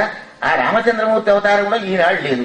అన్యే చాపి విధిష్ఠిర ధర్మరాజాదులు పూళ్ళెవరు, వాళ్ళెవళ్ళు భూమిని తీసుకుని వెళ్ళలేదు. నైకేనాపి సమం వసుమతి, ఎవరితోటి కూడా భూమి నూనె త్వయా, నీతో మాత్రం ఈ రాజ్యం అంతా వస్తుంది, ఈ భూమి అంతా నీతో కూడా వస్తుంది, నువ్వు చచ్చిపోయాక అని అర్థంతో శ్లోకం రాస్తే ఇప్పుడు పశ్చాత్తప్పుడే తప్పించి తానే వైరాగ్యానికి వెళ్ళి ఇతడు సుఖంగా భోజమహారాజు క్షేమంగా ఉన్నట్టు భోజ చరిత్రలో శ్లోకం. అతడు భోజరాజు కూడా భగవంతుడు భక్తితో స్తోత్రం చేశాడు ఎన్నో విధాలుగా. అంటే అంబోధిస్థలతాం స్థలజలధితాం ధూళీలవశ్యలీలతాం మేరుర్ముత్కణతాం తృణంకులిసతాం వజ్రం తృణప్రాయతాం వహ్ని శీతలతాం హిమందహనతాం యాయాతి యస్యా లీలాదుర్లిలతనే దేవాయ తస్మై నమః. కష్టకాలంలో భోజరాజు చిన్నపిల్లవాడుగా ఉన్నప్పుడు అతడి పీకి కంఠం ఉత్తరింపబడే సమయంలో అతడు చెప్పిన ప్రార్థన, దైవ ప్రార్థనకి ఎంత నిదర్శనం అవుతుంది. దాంతో వాడు ప్రార్థన చేసి ఈ శ్లోకం దాచి ఆ పినతండ్రికి పంపితే అప్పుడు అతని మనస్సు మారిపోయి అతనే వైరాగ్యంలోకి వెళ్ళిపోయి ఇతనికి క్షేమం కలిగించేసినట్టుగా. మరి భోజ చరిత్ర విక్రమార్క చరిత్ర అని సంస్కృత కావ్యాలు ఉన్నాయి. అవి చెప్పేవారు పూర్వకాలంలో. ఇప్పుడు ఆ పుస్తకాలు ఎక్కడా మనకి కనిపించలేదు. ఏమిటంటే పరమేశ్వరుని లీలలు ఎలా ఉంటాయో చెప్తాడు. ఎలా అంటే అంబోధిస్థలతాం, సముద్ర భాగం, సముద్రం అంతా మెరకైపోతుంది ఆయన తలుచుకుంటే. సముద్రం ఉండే చోట మెరక ప్రదేశం వస్తుంది. స్థలం జలధితాం అనగా భూప్రదేశం వద్ద సముద్రం రప్పిస్తాడే తలుచుకుంటే. భగవంతుడు రప్పిస్తే జలం స్థలం అవుతుంది, స్థలం జలం అవుతుంది. అంబోధి స్థలతాం స్థలం జలధితాం ధూళీలవశ్య, ధూళి కణాలన్నీ చేస్తే పెద్ద పర్వతం అయిపోతాయి. పెద్ద పర్వతం కూడా రేణు అయిపోతుంది. అంటే ఎంత శక్తి గలవాడు శక్తిహీనుడు అయిపోతాడే దానిలో ఉద్దేశం. ఇంత భక్తిభావంతో చిన్న వయస్సులో ఉన్నటువంటి భోజరాజు స్తోత్రం చేసిన కారణం చేత పరమేశ్వర అనుగ్రహం చేత అతను రాజ్యం చేసినట్టుగా మనకు అంబోధి స్థలతాం స్థలం జలధితాం ధూళీలవశ్యలీలతాం మేరుర్ముష్కణతాం తృణంకులిశతాం వజ్రం తృణప్రాయత. భగవంతుడు తలుచుకుంటే వజ్రాయుధం తృణం అయిపోతుంది, తృణమే వజ్రాయుధం అవుతుంది. అది ఏ సమయానికి ఎలా మారుతుందో కూడా మనం చెప్పలేం. ఆయా సన్నివేశాలు వచ్చినప్పుడు ఎలాంటి ప్రమాదం లేకుండా నేను కాపాడబడ్డారా అనేటటువంటిది రక్షంతి పుణ్య. ఈశ్వర స్తోత్రం చేస్తే, భగవంతుని ఆరాధన చేస్తే పుణ్యకార్యం యొక్క అంటే సంచితం కనుక మనకి ఉన్నట్లయితే ఎటువంటి ప్రమాదాలు రావు అనడానికి ఇది ఒక ఉదాహరణ. ఇంకొకటి కూడా చెబుతున్నాను. ఆధునిక దృష్టాంతంలో సినిమా యాక్టర్ శివరావు గారిని ఉండేవాడు. అతని యొక్క పరిస్థితి ఏమిటో ఒకప్పుడు తాను తెలియజేశాడు. అప్పుడు 1949లో సూళ్లూరుపేట మడుపు తిరిగేయడం మెయిల్ పడిపోయింది. అప్పటికి ఆయన పై గట్టు మీద వరకు నిద్రపోతున్నాడు. నిద్రపోయి అతను శివరావు కథనం అని పేపర్లో పడింది. వెంటనే కింద పడ్డా. నేను పడేటప్పుడు ఎక్కడున్నాను అంటే అప్పుడు మెలకు వచ్చింది, రైలు పట్టాల మధ్యలో ఉన్నానన్నాడు. ఎక్కడా దెబ్బ తగలలేదన్నాడు. ఇప్పుడు శివరావు సినిమాని గురించి నా ఉద్దేశం కాదు, దైవానుగ్రహం ఎలా ఉంటుందో దానికోసమని. అతను హాస్యనటుడు, చాలా గొప్పవాడు. ఆ విషయం ఎక్కడ పెట్టాడు. ఏ విధమైనటువంటి దెబ్బ తగలకుండా ఆ ప్రక్కన ఉన్నటువంటి జేబీ రత్నం గారు ఒక డాక్టర్ గద్దరు పడిపోతే మూలుగుతో మరణించాడు. ఆయన చేతున్నట్టు రిస్టు వాచి మాత్రం క్షేమంగా తిరుగుతోందని అతను పత్రికలో రాశాడు. అంటే దీని అర్థం ఏమిటనమాట, నేను చేసినటువంటి భగవద్ ఆరాధన కారణంగా పుణ్యలేశం ఉన్న కారణం చేత బతికి బట్ట కట్టాను అని సినిమా యాక్టరు శివరావు తెలియజేసినటువంటి సన్నివేశం చూస్తే నిజంగా రైలు కింద బతకడానికి అవకాశం అసలు సంచరాల మీద పడ్డాడు. అప్పుడు కూడా దెబ్బ తగలేదండి. చేత ఏమిటి అంటే అంబోధి స్థలతాం స్థలం జలధితాం ధూళీలవశ్యలీలతాం మేరుర్ముత్కణతాం తృణంకులిశతాం వజ్రం తృణప్రాయతాం వహ్ని శీతలతాం. అనగా అగ్నిహోత్రం చల్లబడిపోతుంది. హిమాన్ దహనతాం, మంచు అగ్నిహోత్రం అవుతుంది. లీలాదుర్లిలత, ఆయన సంకల్పిస్తే, భగవంతుడు సంకల్పిస్తే అఘటనఘట సామర్థ్యం కలిగిన మహానుభావుడు కనుక ఏదైనా ఎలా అయినా మార్చగలిగిన సామర్థ్యం ఉన్న దగ్గర ఆ పరమేశ్వరుడికి నమస్కారం అనేటువంటి చూస్తా. అప్పుడు శివరావు గారు ఒక మాట చెప్పాడు. ఎందుకు సురక్షితంగా ఉన్నానంటే నేను భగవంతుడి నుంచి ప్రార్థించి పడుకున్నాను. హే భగవన్, రైలు ఎక్కాను, నేను క్షేమంగా నా ఇంటికి చేర్చుకుని అనుకోవడంలో నాకు నిద్ర పట్టిపోయింది. ఆ నిద్రలోంచి లేచి చూసి అక్షత గాత్రుడు నేను బయటపడ్డాను. శివరావు కథనం అనే శీర్షికతో 1941లో మీరు బోల్తా పడినప్పుడు తెలుగునేటువంటి విషయం. ఇది కూడా లోకానుభవం కూడా మనం చెప్పుకోవాలి. ఒక్కొక్కప్పుడు ఎలా బ్రతికాడైనా భగవత్ ప్రార్థన చేసి పడుకున్నాడు పాపం. అదిలో ఎంత భక్తి విశేషం ఉందో మనకి తెలియదు కదా. గురికి హాస్యనటుడుగా మనం చూస్తాం కానీ ఎంతో భక్తిభావం ఉంటే ఆ నిద్రపోయేటప్పుడు భగవన్నామ సంకీర్తనం చేస్తూ నేను నిద్రపోయాను, భగవంతుడు సుఖంగా ఇంటికి చేర్చు అనే మాట అనుకున్నాను, నిద్ర పట్టిపోయింది, అలాగే సుఖంగా ఉండేలా భగవంతుడు చేశాడు. శివరావు కథనం అనే శీర్షికతో పేపర్లో పడినటువంటి విషయాన్ని మీ ముందుకు తెస్తున్నాను. ఎందుకంటే ఇలా 1949లో జరిగినటువంటి సంఘటన. కెనడా ఇండియన్స్ వచ్చే ఆ మడుపు తిరిగేటప్పుడు పడిపోయింది. ఘోరమైన ప్రమాదం అది. అటువంటి ప్రమాదంలో అక్షరగాత్రుడై ఉన్నారు అంటే పరమేశ్వరునికి కరుణ విశేషం. అంటే మనకి పరమేశ్వరుడి కరుణ మన మీద ఉన్నట్లయితే ఆయన ఆరాధన మనం చేస్తే ఆ దుష్కర్మ మరణించేటువంటి ఆ దుష్కర్మ ఫలితం లేకుండా జీవించే సుఖత ఫలితాన్ని మనకి ఇస్తాడనడానికి కూడా ఇది ఒక నిదర్శనాత్మకంగా మనం భావించవలసినటువంటి అవసరంగా నిరంతరం భగవన్నామస్మరణ చేయడమే మన యొక్క కర్తవ్యం. ఆ భగవంతుడి గుణానుకీర్తన చేయడమే మన యొక్క కర్తవ్యం. రెండవ పనికి ప్రాధాన్యం కాదు. సాంసారిక జీవయాత్ర ఉంటుంది. ఏ పని చేస్తున్నప్పటికీ భగవన్నామాన్ని స్మరించుకుంటూ ఉండడం, భగవంతుడికి లీలని జ్ఞాపకం చేసుకుంటున్నాడు. ఆ కృష్ణ పరమాత్మ ఆ మన్ను తిన్నాడరా, అలా చేశాడరా, ఇలా గొప్పవాకులతో ఆడుకున్నాడరా, అదే మననం చేసుకుంటూ ఆ రామచంద్రమూర్తి పితృవాక్య పరిపాలన చేశాడరా, ఇష్టుడైన రావణం సంహరించగలిగాడరా, దేశంతా సుఖంగా ఉన్నారా, రామరాజ్యం అని పేరు వచ్చిందిరా, రామచంద్ర గొప్పగానే పక్కన ఉన్న వాళ్లతో కూడా ఇదే సంభాషణ చేస్తుంటే మన పుణ్యం అకౌంట్లో ఇదంతా పడిపోతుంది. అప్పుడు మనకి దుష్కృత కర్మ అనేటటువంటిది ప్రారంభంలో అనుభవం తగ్గిపోయి సుఖంగా ఉంటుంది. ఒక్కొక్కప్పుడు స్వప్నంలో దారుణ దృశ్యాలు వచ్చేటుంటాయి. ఆ స్వప్న ఫలాన్ని అనుభవింపజేసి తాత్కాలికంగా ఆ కళలో మాత్రమే ఆ బాధను అనుభవింపజేసి భగవంతుడు మన్ని రోగ నిర్ముక్తుని చేస్తాడనేటువంటి విషయం మరి భాగవతంలో వ్యాఖ్యాతలు ఎన్నో విధాలుగా చెప్పారు. మనం బాగుపడ్డ మార్గం పాపం అనేది పోవాలి, అఘమనే స్టేజిలో ఉండకుండా ఆ సంచితలో కలవకుండానే తొలగింప చేయాలి, మన ఎలా కూడా పుణ్యభావాలతో ఉండాలనేటువంటి విషయాన్ని ఇదే చెప్పారు. భగవంతుడి యొక్క గుణగణాన్ని గురించి ఒక్క మాట కూడా ఉన్నది భాగవతానికి సంబంధించిన వ్యాఖ్యానం. ఆనంచ ప్రథమో రాశి ఎలా సంఖ్యాతం నైవశక్యంతే గుణాదోషాంశాన్ని. మాంధాత మహారాజు రాజ్యానికి వచ్చిన ద్వారా నిరంతరం విష్ణువునందు మనస్సును చేర్చి ఉన్నటువంటి ఘట్టాన్ని మనం చెప్పుకుంటున్నాం. అంటే యవనాశుడు యొక్క కుమారుడుగా మరి ఇంద్రుడు బొటనవేలు తన నోట్లో పెట్టినప్పుడు అతను పెద్దవాడై మాంధాత రాజ్యం చేస్తున్న పరిస్థితిలో సమస్తము హరిమయముగా విష్ణుమయముగా భావించినతడు అని పోతనామాచం 18 సర్వం విష్ణు. యజ్ఞం అంతా విష్ణుమయం, యజ్ఞం చేయించేవాడు విష్ణుమయం, యజ్ఞంలో ఉండే యోగస్తంభాలు ఇవన్నీ కూడా విష్ణుమయం, ఏది అన్నోన్న మంత్రాలన్నీ విష్ణుమయం, సర్వం విష్ణుమయం జగదు. అంచేత యజ్ఞ స్వరూపుడు యజ్ఞ పురుషుడు మహానుభావుడైన అంచేత సమస్తము కూడా విష్ణుమయంగానే నాకు కనపడుతుందనే భావనతో ఎలా అయితే అంబరీష మహారాజు సర్వం విష్ణుమయం జగత్ అనేటువంటి మంచి ధర్మబుద్ధితో దైవభక్తితో ఉన్నాడు. అదే రీతిగా మాంధాత కూడా ఆ రకంగానే కాలక్షేపం చేశారు. అదే ఆయన రాజ్యం. మా పూర్వులు రాజ్యం చేశారంటే భక్తి తత్వాన్ని ఆధారం చేసుకుని పెట్టుకున్నారు. వాళ్ళకి ఏమిటయ్యా అంటే చిన్నప్పుడు చదువుకోవడం, ఆ తర్వాత యవ్వనంలో సాంసారిక జీవితం, ఆ తర్వాత వార్ధకం వచ్చిన తర్వాత మునివృత్తిలో ఉండడం, యోగ మార్గంలో శరీరాన్ని త్యాగం చేయడం. వార్ధకే మునివృత్తి శైశవేధ్యస్త విద్యానాం యవ్వనే విషయేషిణాం వార్ధకే మునివృత్తీనాం యోగేనాంతే తనొచ్చి. ఇక మాంధాతను దృష్టిలో పెట్టుకుని రఘువంశంలో కాళిదాస మహాకవి చెప్పిన ఇలా రఘునామన్వయం వచ్చే ఆ రఘువంశీయుల చరిత్ర ఇలాంటిది అన్నాడు. వాళ్ళకు ఒక మంచి పద్ధతులు ఉండేది. చిన్నప్పుడు చదువుకునే వయస్సులో చదువుకునేవారు, సాంసారికమైనటువంటి జీవితం వయస్సులో ఎలా ఉండేవారు. ముసల్తనం వచ్చాక ఎంతసేపు ఈ రాజ్య పదవిని అంటిపెట్టుకోవాలి వాళ్ళకి లేదు. ఒక వయస్సు వచ్చిన తర్వాత మునివృత్తిలో ఉండేవారు, ఆనప్రస్థంలో ఉండేవారు. అలాగే వాడి సమస్తం త్యాగం చేసి యోగేనా అంటే తను యోగ మార్గంలో శరీరాన్ని వదిలిపెట్టిన విశ్వాసవంశురాజుల యొక్క చరిత్ర రఘునామన్వయం లక్ష్యే అని చెప్పారు మహానుభావులు. అంటే వాళ్ళకు ప్రణాళిక ఉండేది. ఆ ప్రణాళికలో ప్రజల్ని కన్నబెట్టలవలే పరిపాలించడం అనేటువంటి వాళ్ళ యొక్క విద్యుక్త ధర్మంగా ఉన్నది. ఎప్పుడంటే ప్రతి వస్తువుని కూడా యజ్ఞం చేస్తుంటే యజ్ఞ పరికరాల్లో, యజ్ఞ మంత్రాల్లో, ఋత్విక్కుల్లో అందరిలోనూ కూడా విష్ణుమయముగా భావించినతడు. పోతనామాచులు తెలియజేయడం చూస్తే పోతనామాచుల జీవితం అంతా కూడా విష్ణుమయంగానే నడిచింది కనుకనే అలవైకుంఠపురంలో అనే పద్యాన్ని భగవంతుడి వచ్చి రాసిపెట్టినట్టుగా మన గజేంద్ర మోక్షంలో పెద్దలు చెప్పడం ఉన్నది. ఆ ప్రకారంగా మనకి కూడా ఏమవుతుందంటే మన జీవితం అంతా నిరంతరం మన పనులు చేస్తూ ఉన్న నడుస్తున్నప్పటికీ కూడా మన యొక్క జీవిత విధానం ఎలా ఉండాలి అంటే భగవన్మయంగానే నడుస్తూ ఉండాలి.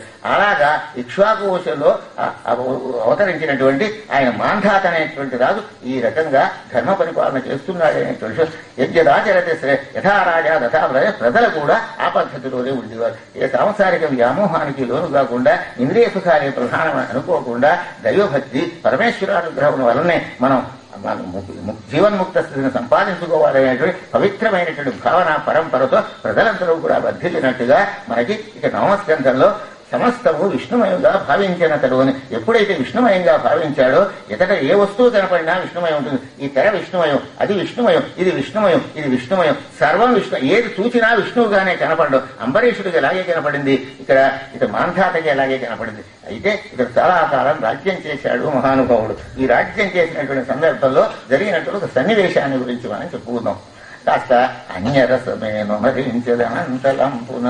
ఆ కాలంలో మాంధాత రాజ్యం చేస్తున్న కాలంలో ఒక మహర్షి ఉండేవాడు. ఆయన పేరు సౌబరి మహర్షి. ఇప్పటికి కూడా సౌబరి ఆశ్రమం ఉత్తర దేశంలో ఉన్నది.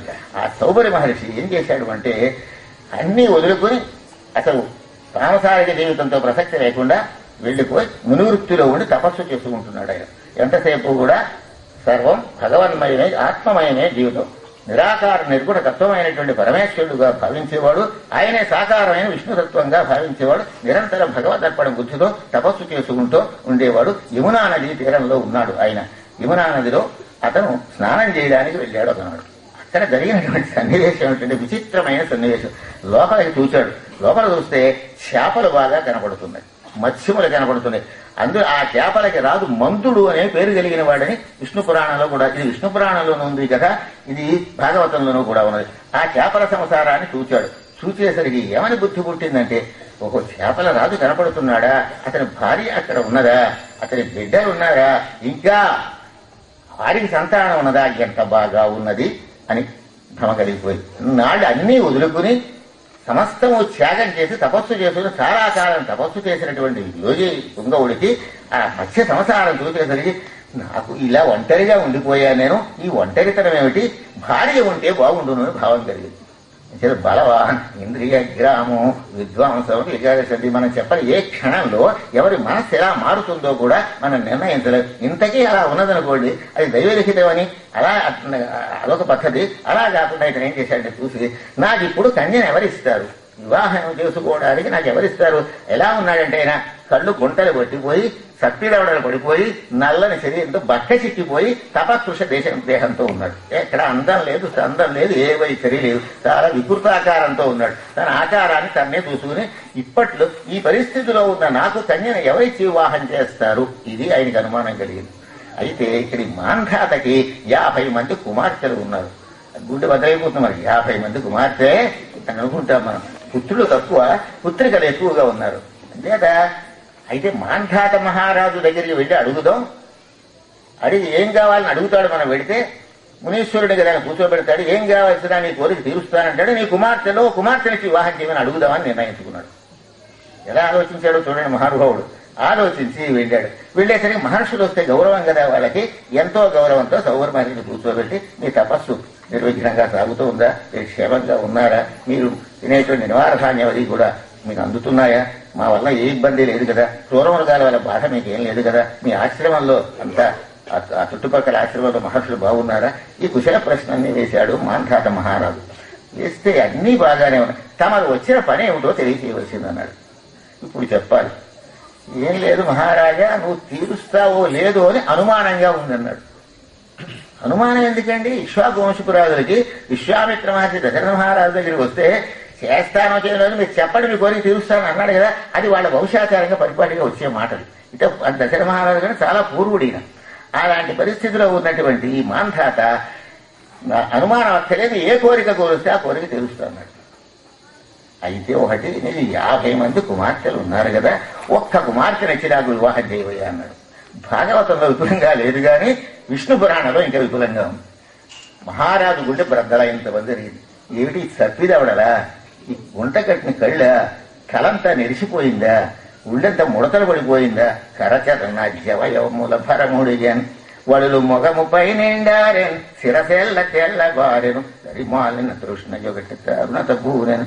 ఏమిటి మహర్షికి లోపల అనుకున్నాడు, ఏమిటి శిరస్సు అంతా తెల్లబడిపోయిందా అంటే తలంతా తెల్లగా ఉంది, వడులు మొగం అంతా ముడతలు పడిపోయిందా, బక్క చిక్కిపోయి ఉన్నాడా. కానీ ఇతనికి దరిమాలిన తృష్ణ ఒకటి తరుణదపు అంతులేనటువంటి తృష్ణ మాత్రం మిగిలింది. ఆ ముసలితనం వచ్చిన తర్వాత తృష్ణ వస్తుందన్నారు జీవితంలో ఎవరికైనా సరే. అది రాకుండా కాపాడుకోవడమే గొప్ప అంటే జ్ఞాని యొక్క లక్షణం. కరచరణాద్యవయవముల భరముడిగన్ వడులు మొగముపై నిండారెన్ శిరసెల్ల తెల్లబారెను దరిమాలిన తృష్ణ ఒకటి తరుణత పూరెన్ అని భావన కలిగినట్టుగా.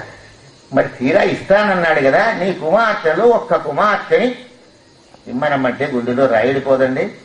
ఎంత బాధపడిపోయాడు పాపం. కాని బాధను వ్యక్తం చేయగా అన్నాను గనక ఉపాయంగా తప్పించు. ఈ మాట విష్ణు పురాణంలో ఉంది, ఇదే కథ విష్ణు పురాణంలో ఉన్నది కలిపి చెప్పుకుంటున్నాం మనం.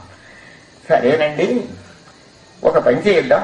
మహారాజు ఆలోచించాడు, నా కుమార్తెలందరినీ వరుసకి అలా కూర్చోబెడతాను, మీరు వెళ్ళండి అంతఃపురంలోకి. ఏ కుమార్తె అయితే మిమ్మల్ని వివాహం చేసుకోవడానికి అంగీకరిస్తుందో ఆమెనిచ్చి మీకు వివాహం చేస్తానన్నాడు. యుక్తిగా తప్పుకున్నాడు మహారాజు.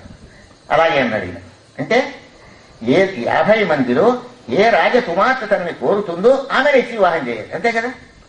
మిగతా అందరూ ఈ మహారాజు యొక్క ఉద్దేశం ఏంటి, ఎలాగైతే వికృతాకారంతో ఉన్నాడు, రేపో మాపో కాటికి చదువుకునే పరిస్థితిలో ఉన్నవాడిని ఏ కుమార్తె కూడా భర్తగా కన్యావరైతే రూపం గనక ఏ విధమైన రూపం అందం సందం ఏమీ లేదు గనక నాకక్కర్లేదంటారు కుమార్తెలందరూ. అప్పుడు మనకి ఇబ్బంది ఉండదు అనుకున్న ఉద్దేశంతో ఏ కుమార్తె మిమ్మల్ని కోరితే ఆమెనిచ్చి వివాహం చేస్తారన్నాడు. అలాగే అన్నాడు ఈయన. ఇప్పుడు ఏమైంది, కూర్చున్నాడు ఈయన ఎదురుగుండా 50 మంది మాంధాత యొక్క కుమార్తెలు కూర్చున్నారు. ఏమనుకోవాలి ఇప్పుడు, ఈ కళ్ళు, ఈ గుంట కట్టిన కళ్ళు ఏమిటి, ఈ చప్పిదవడం ఏమిటి, ఈ వికృతాకారం ఏమిటి, ఈ ముసల్తనం ఏమిటి, ఈ వాలకం ఏమిటి, వీడిని పెళ్లి చేసుకోవడం ఏమిటి, అందరూ నిరాకరించాలి కదా, అంతే కదండి, నిరాకరించాలి కదా. కథ ఎలా తెలియందో చూడండి. కోమలులారా వీరు ననకు బరుడో మరుడో జయంతుడో ఆ కథ వెళ్ళి చెప్పు ఉన్నారు. చూసావా ఎంత అందంగా ఉన్నాడు, మన్మథుల్లా ఉన్నాడే ఇతను, నలకూబరుల్లా ఉన్నాడే. ఇదేమిటి మరి చిత్రంగా ఉంది. ఇంత వికృతాకారంతో ఉన్న మనిషిని పోతన గారు పద్యం రాదే, కోమలులా వీడు నలకూబరుడో మరుడో జయంతుడో అందాలతో వాళ్ళని పోలుస్తారు. అయితే ఏం చేయాలంటే నేనే వివాహం చేసుకుంటాను అని అందరికీ 50 మంది కూడా ఏకవాక్యంగా నేనే పెళ్ళాడుతా ఉన్నాను. ఇప్పుడు కథడం జరిగింది. మాంధాత మహారాజు ఎవరూ కూడా అక్కర్లేదంటారని పాపం అనుకున్నాడు కానీ అమాయకుడు మాంధాత మహారాజు. ఇప్పుడు ఏమైంది, ఇతడు నన్ను చూచే మరి ఇతనికి తగుదాన నేను ఇతడు నన్ను చూచే. అదే కాకుండా ఆ తరుణీమను జగడమాడి మరవికార చిత్తలై నాకు ఇతడే కావాలి ఈ నవమన్మథాకారం వాడిని పెళ్లి చేసుకుంటామని ఆ తరుణీమను జగడమాడి మరవికార చిత్తలై. ఇదండి నవమస్కంధంలో విషయం. ఏమిటి మరీ చిత్రంగా ఉంది, ఏమిటి ఇలా అవడం ఏమిటి అనేసరికి వాళ్ళందరూ తండ్రితో అన్నారు కదా, ఆయన్నే మేము పెళ్లి చేసుకుంటామన్నారు. ఇది మరి బాబు ఎవరూ అంగీకరించరు. మహారాజు ఆప్లాన్ వేస్తే తానొకటి తలుచుకుని దైవం ఒకటి తలుచుకునేటువంటి ఇప్పుడు కూడా ఎలా ఉంటుందంటేనండి, ఎదిగినైన పుత్రికలని చెడిచో ధనధాన్య సంపదాధార విహార పుష్పవన తల్పములాది భాగ్య విస్తారములెంతురు ఎంతటి వధాన్య శిరోమణులు. భూదానం చేయవలసి వచ్చినా, బంగారం దానం చేయవలసి వచ్చినా, లేకపోతే గృహం దానం చేయవలసి వచ్చినా, ఏదైనా వస్తువులు దాన ధర్మాలకు ఇవ్వాలంటే లేని వాడికి ఇస్తారు, అంతే కదా. ఏరికినైన పుత్రి కుమార్తెలకు వివాహం చేసినప్పుడు బీదవాడికి ఎవరూ వివాహం చేయరు. ఇంచేత తమతో సమానమైనటువంటి స్థాయిలో ఉన్నవాళ్లకు లేక కొంచెం తక్కువైనా పర్వాలేదు యోగ్యులను చూస్తారు. నిరుపేదగా ఇచ్చి సంపన్నుడు ఎన్నడూ వివాహం చేయడు. అది లోకంలో ఉన్న ధర్మం. ఏరికినైన పుత్రికలని ఇచ్చేడితో ధనధాన్య అడిగి ధనం ఎంత ఉంది, ధాన్యం ఎన్ని వస్తాయి, తోటలు ఎన్ని ఉన్నాయి, క్యాష్ ఎంత ఉంది, ఇవాళ ఆధార విహార పుష్పవనత అల్పములాది భాగ్య విస్తారములెంతురు ఎంతటి వదాన్య శిరోమణులు. ఎంతటి దాతలైనా భూదానం గోదానం మొదలైనది లేని వాడికి ఇస్తారు తప్ప తనకున్నటువంటి కుమార్తెనికి వివాహం చేసేటప్పుడు నిరుపేదకి ఎవ్వడూ కూడా దానం చేయడు. ఇది లోకం యొక్క స్వభావం. ఇప్పుడు ఏమైపోయింది, ఇప్పుడు మహారాజు ఉద్దేశం ఏమిటి? సరే ఎవరు అక్కర్లేదంటారు అనుకున్నది, ఇతడు నన్ను చూసి ఈతనికి తగుదాను నేను మున్నీతను నేను చూశానని ఆ తరుణీమడు జగడమాడి మర వికార చిత్తలై. ఇప్పుడు కథడ్డం జరిగింది. మాంధాత మహారాజు యొక్క చరిత్రలో ఇది ఒక ప్రత్యేకమైనటువంటి ఘట్టంగా ఏం చేయాలి? నన్నే ఇచ్చి పెళ్లి చేయమని 50 మంది అడిగారు. ఏం చేస్తాడు? అందరినీ కన్నీరు కారుస్తూ కన్యాదానం చేశాడు. వీళ్ళని నట్టేట ముంచుతున్నాను, రేపో మప్పు పోతాడు వీడు, ఈ 50 మందికి వైధవ్యం తప్పదు అని బాధపడుతూ కన్నీరు గారుస్తూ తాను తన భార్య విధి లేక కన్యాదానం చేశాడు 50 మందిని. చూసారు ఎలా మారిందో? అయితే అంత మాత్రం చేత ఎవరికైనా అది సహజమైన గుణం. యుక్త వయస్కుడికి ఇచ్చి వివాహం చేస్తారు తప్ప మరి వృద్ధుడికి అంతటి వాడికి ఇచ్చి ఇవ్వడం సంచయం ఎవరు అంగీకరిస్తారు కదా. అది మానవ స్వభావం, ఎవరికైనా అలా ఉండే లక్షణమే కదా. సరే అయితే నాతో పంపించేయన్నాడు. బాధపడుతూ పంపించాడు. నేను పాపం ఈ 50 మంది ఎక్కడ సూర్యచంద్రులు ఉన్నారు, అక్కడ ఆశ్రమం ఉంది కదా, అది ఉటజం తాటాకు, అందులో కొన్ని ఆకులు లేవు, సూర్యచంద్రులుగా కాపరం ఉంటారు, ఎండ వస్తుంటుంది వాన వస్తుంటుంది. ఈ 50 మంది పుత్రులకి ఆ చోట ఏం సాగుతుంది? ఆ ఉటజమే సరిపోతుంది, ఆ పద్ధతాలు ఏం సరిపోతుంది? ఎక్కడ ఉంటారు వీళ్ళు? ఇక్కడ మేడల్లో హంసతూలిక తల్పం మీద శయనించినట్టు సుఖభోగాలకు అలవాటు పడినటువంటి నా పుత్రికరు అక్కడ కటికి నేలని పడుకోవలసి వచ్చింది. అది కూడా ఇరుకు స్థలం, ఎక్కడ ఉంటాడు? భర్తతో సౌఖ్యం ఏముంటుంది అని వల ఏడుస్తూ బాధపడ్డాడు మాంధాత మహారాజు. సరే మరి ఏం చేస్తారు? ఇచ్చిన తర్వాత తీసుకువెళ్ళక తప్పదు కదా. ఈ సౌబర మహర్షి వీళ్ళందరినీ తీసుకుని వెళ్ళిపోయినాడు. వెళ్ళిపోయిన తర్వాత ఏమైందంటే అక్కడ ఏం జరిగిందో తెలియదు కానీ కొద్ది రోజులు అయిన తర్వాత మాంధాత భార్య అనుకున్నారు, వాళ్ళని అట్టేట తోచేసాం మనం, వాళ్ళ బతుకులు ఎలా ఉన్నాయో, వాళ్ళ కాపరాలు ఎలా ఉన్నాయో చూడాలని బుద్ధి పుట్టింది. తాను తన భార్యగా వెళ్ళారు. వెళితే సౌబర్ మహర్షి ఆశ్రమం కనపడలేదు. ఏం కనపడిందంటే 50 మేడలు కనపడ్డాయి. ఏమిటి అన్నాడు, ఈ మేడలు ఎవరివి? ఇక్కడ ఆశ్రమం ఉండే చోటు కదా, నీ 50 మేడలు కనపడుతున్నాయి, ఇదో చిత్రంగా ఉంది అని ఆయన భార్య అనుకున్నారు. ఇది ఎవరిది అన్నారు. ఒక మహర్షి గారండి, ఆ మహర్షి గారు కట్టుకున్నారన్నారు. ఏ మహర్షి గారు?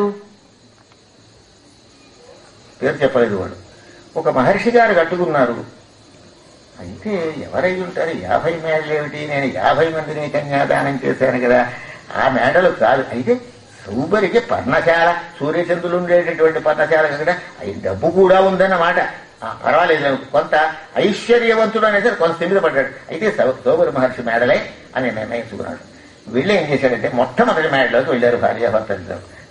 ఆ కుమార్తె వచ్చి తల్లిదండ్రుల్ని అతను వచ్చి కూర్చోబెట్టింది. అంతా బాగున్నారా అని అడిగింది. అడిగిన తర్వాత అమ్మాయి నీ కాపురం ఎలా ఉంది? ఈ మేడలేమిటి? అసలు మీ ఆశ్రమం కదా అది, ఇలా ఉన్నారేమిటి? ఎలా ఉన్నారు? అతను మీకు ఏమైనా సుఖం ఉందా? నీ మొహాన్ని 50 మంది నేను నట్టేట తోచేశారు, చాలా బాధపడుతున్నాను అమ్మాయి అని కన్నీరు కారుస్తూ తాను తన భార్య అంట మొదలుపెట్టారు. అప్పుడు ఆమె అన్నది కదా, జ్యేష్ఠ పుత్రిక, పెద్ద కుమార్తె, పెద్దమ్మాయి అన్నమాట. ఏమంటుందంటే, మదన సమాన రూపం మహిమంచెలు అంది మనోవిభూండు నాశకనమున అందయుండు అనిశంబును మన్మథ రాగభోగము ఏ కొదువయు లేదు నన్యతరకు ప్రియురాలిగా ఏలినాడు సంపదలకు ఏమిటంగొదవ పార్థివ నాయకమమ్మెరుంగును. విష్ణు పురాణంలో వెన్నెలకని సువర్ణ గారు ఇదే కథ సందర్భంలో రాసిన పద్యం. ఇంత విపులంగా పోతరామాచులు క్లుప్తంగా చెప్పారు, దీన్ని విపులీకరించాడు. వెన్నెలకంటి సువర్ణ అంటే విష్ణు పురాణాన్ని తెలియజేసినటువంటి వాడు మహానుభావుడే, మంచి కవి. ఎన్నెలకంటి సూర్యుడు వేద గుణాక్షుడు వేద శాస్త్ర సంపన్నుడు ఉదారమానసుడు పోతరామాచుల వలె భక్తుల్లో అగ్రశ్రేణికి చెందినవాడు. ఆ పెద్ద కుమార్తె అంటున్నది కదా, నా భర్త అయితే సుఖం లేదంటే మన్మథ నవమన్మథాకారం, వాడితోటి నువ్వెక్కడ సుఖపడుతున్నావు అమ్మాయి? కళ్ళు గుంటలు కట్టిపోయి సత్తిదేవాళ్ళు పడిపోయి శిరస్సులా తెల్లబడిపోయింది, ఒళ్ళంతా ముడతలతో ఉంది, వాడితో నీకు ఏమైనా సుఖం ఉందా అని తల్లిదండ్రులు అడిగితే ఆ అమ్మాయి ఏమని చెబుతోంది అంటే, మదన సమాన రూప మహిమంచెలు అంది మనోవిపుండు నవమన్మథాకారంతో ఎప్పుడూ నా ఇంట్లోనే ఉంటాడు నా భర్త. ఇదేమిటి మరీ విచిత్రంగా ఉంది. మదన సమాన రూప మహిమంచెలు అంది మనోవిపుండు నా సదనమున అందయుండు అనిశమ్మును మన్మథ రాగభోగము ఏ కుదువయు లేదు నన్నే తనకు ప్రియురాలిగా ఏలినాడు. నేనే ప్రియురాలిగా ఉన్నారు, ఇంకెవరిని తోడు, నా ఇంట్లోనే ఉంటాడు, ఎప్పుడు నాతోటే ఆనందంగా ఉంటాడు. సంపదలా సమృద్ధిగా ఉన్నాయి ఈ మేళ్ళనేది. ఇక్కడ చూడు ఉద్యానవనాలు ఉన్నాయి చూడు, అక్కడ అనేక పక్షులు ఉన్నాయి చూడు, ఫలవృక్షాలు ఉన్నాయి చూడు, ఆ పూల తీగలు ఉన్నాయి చూడు, ఇదంతా మన్నే మాదే అని చూపించింది. సంపదలకు ఏమిటన్ గొదవ పార్థివ నాయకమెరుంగుమి. ఈయనకి ఇంకో విచారం పట్టుకుంది మాంధాతకి. అయితే ఈమె సుఖపడుతు భర్త తన దగ్గరే ఉంటున్నాడు, తనకి సుఖం వచ్చి మిగతా 49 కర్మం కాలిపోయిందనమాట. ఇంచేత తన కుమార్తెలే గనక అలాగ కూడా ఈమె ఒక్కతే తన కుమార్తె, మిగతా వాళ్ళు గనక అన్యరాజని కుమార్తెలైతే బాగా మనమ్మాయ సుఖంగా 50 మంది తన వాళ్ళే కానీ ఈ జ్యేష్ఠపుత్రికి ఇలా చెప్పాడు. రెండో కూతురు కాపురం ఎలా ఉందో దాని మొహాన్ని నేను రాసి ఇక్కడే ఉంటున్నాడు కదా ఎప్పుడూను. అక్కడికి వెళ్ళాడు. ఆ రెండవ కుమార్తె మేడలోకి వెళ్ళాడు. ఏ అమ్మాయి అలాంటి వాడికి ఇచ్చి పెళ్లి చేసావు, ఏమైనా సుఖంగా ఉన్నామంటే జ్యేష్ఠపుత్రిక ఏ పాట పాడిందో అదే పాట రెండో అమ్మాయి కూడా పాడింది. మదన సమాన రూప మహిమంచెలు వంది మనోవిపుండు నాసతనమునందిజుండు అనిశమ్మును మన్మథ రాగభోగము ఏ కుదువయు లేదు నన్యతనకు ప్రిరాలిగా ఏలినాడు సంపదలకు ఏమిటన్ గొడవ పార్థివ నాయకమెరుంగుమి. ఇదే మరియు నడిగే 3వ కూతురు మళ్ళీ ఇది అంటే ఇది ఇలా చెబుతుంది ఏమిటంటే 3వ కుమార్తె వెళ్ళాడు. ఏమమ్మాయి నీ కాపరం ఎలా ఉందన్నాడు. ఇదే పాట ఏ పాటలో తేడా. మదన సమాన రూప మహిమంచెలు వంది మనోవిపుండు నాసదనమునందిజుండు అనిశమ్మును మన్మథ రాగభోగము ఏ కుదువయు లేదు నన్యతనకు ప్రిరాలిగా ఏలినాడు సంపదలకు ఏమిటన్ గొడవ పార్థివ. అలా 3వ కుమార్తె 4వ కుమార్తె 50 మంది ఒకే పాట పాడారండి. నా భర్త నవమన్మథాకారుడు, ఏ లోపం లేదు, హాయిగా సుఖిస్తున్నాం మేము, ఎప్పుడు నా ఇంట్లోనే ఉంటాడు, నా ఇంట్లోనే ఉంటాడు, నా ఇంట్లోనే ఉంటాడు. ఎలా సంభవం ఇది? మరి ఒక ఏకకాలంలో 50 మందిలో ఎలా సంభవం అవుతుంది? ఇది ఏమిటో అర్థం కాదు. అయినా మొత్తం మీద సుఖంగా ఉన్నారని పుత్రికలు చెప్పారు గనక బాగానే ఉందరుగు తృప్తి పడ్డారు ఈ భార్యాభర్తలు ఇద్దరూ కూడా. విష్ణు పురాణం కథని దీనికి మనం కలుపుకుని మనం చెప్పుకుంటున్నాం. ఈ పద్యాలు మాత్రం విష్ణు పురాణంలోవి. సరే, ఇంతకీ ఏం జరిగింది అని ఇప్పుడు 50 మందిని చూపించినప్పుడు వాళ్ళు ఏమనాలి? ఈ వికృతాకారం వాడు వద్దని అనాలి కదా, మా కాపురం బాగులేదని తండ్రికి చెప్పాలి కదా. ఏమిటి ఇక్కడ జరిగినటువంటి స్థితికి ఏమిటో ఇప్పుడు మనకు అర్థం అవుతుంది. ఈ ఉద్యానవనాలు ఏమిటి, ఈ ఉన్న సంపద ఏమిటి, ఈ మేడలు ఏమిటి, వాళ్ళ నగలేమిటి, నాణ్యాలు ఏమిటి, ఏ విషయంలోనూ కూడా లోపం లేకుండా అందరి భార్యలు ఏకకాలంలో ఆనందింప చేయడం ఏమిటి? ఇది ఏమిటైంది అంటే మహారాజుకి సప్పిడవడ వాళ్ళలాగా, ఇక్కడ గుంట పట్టిన కళ్ళు పెట్టిన వాళ్ళగా, తెల్లని జుట్టుగా వాళ్ళగా, శరీరం ముడతల లాగే కనపడ్డాడు.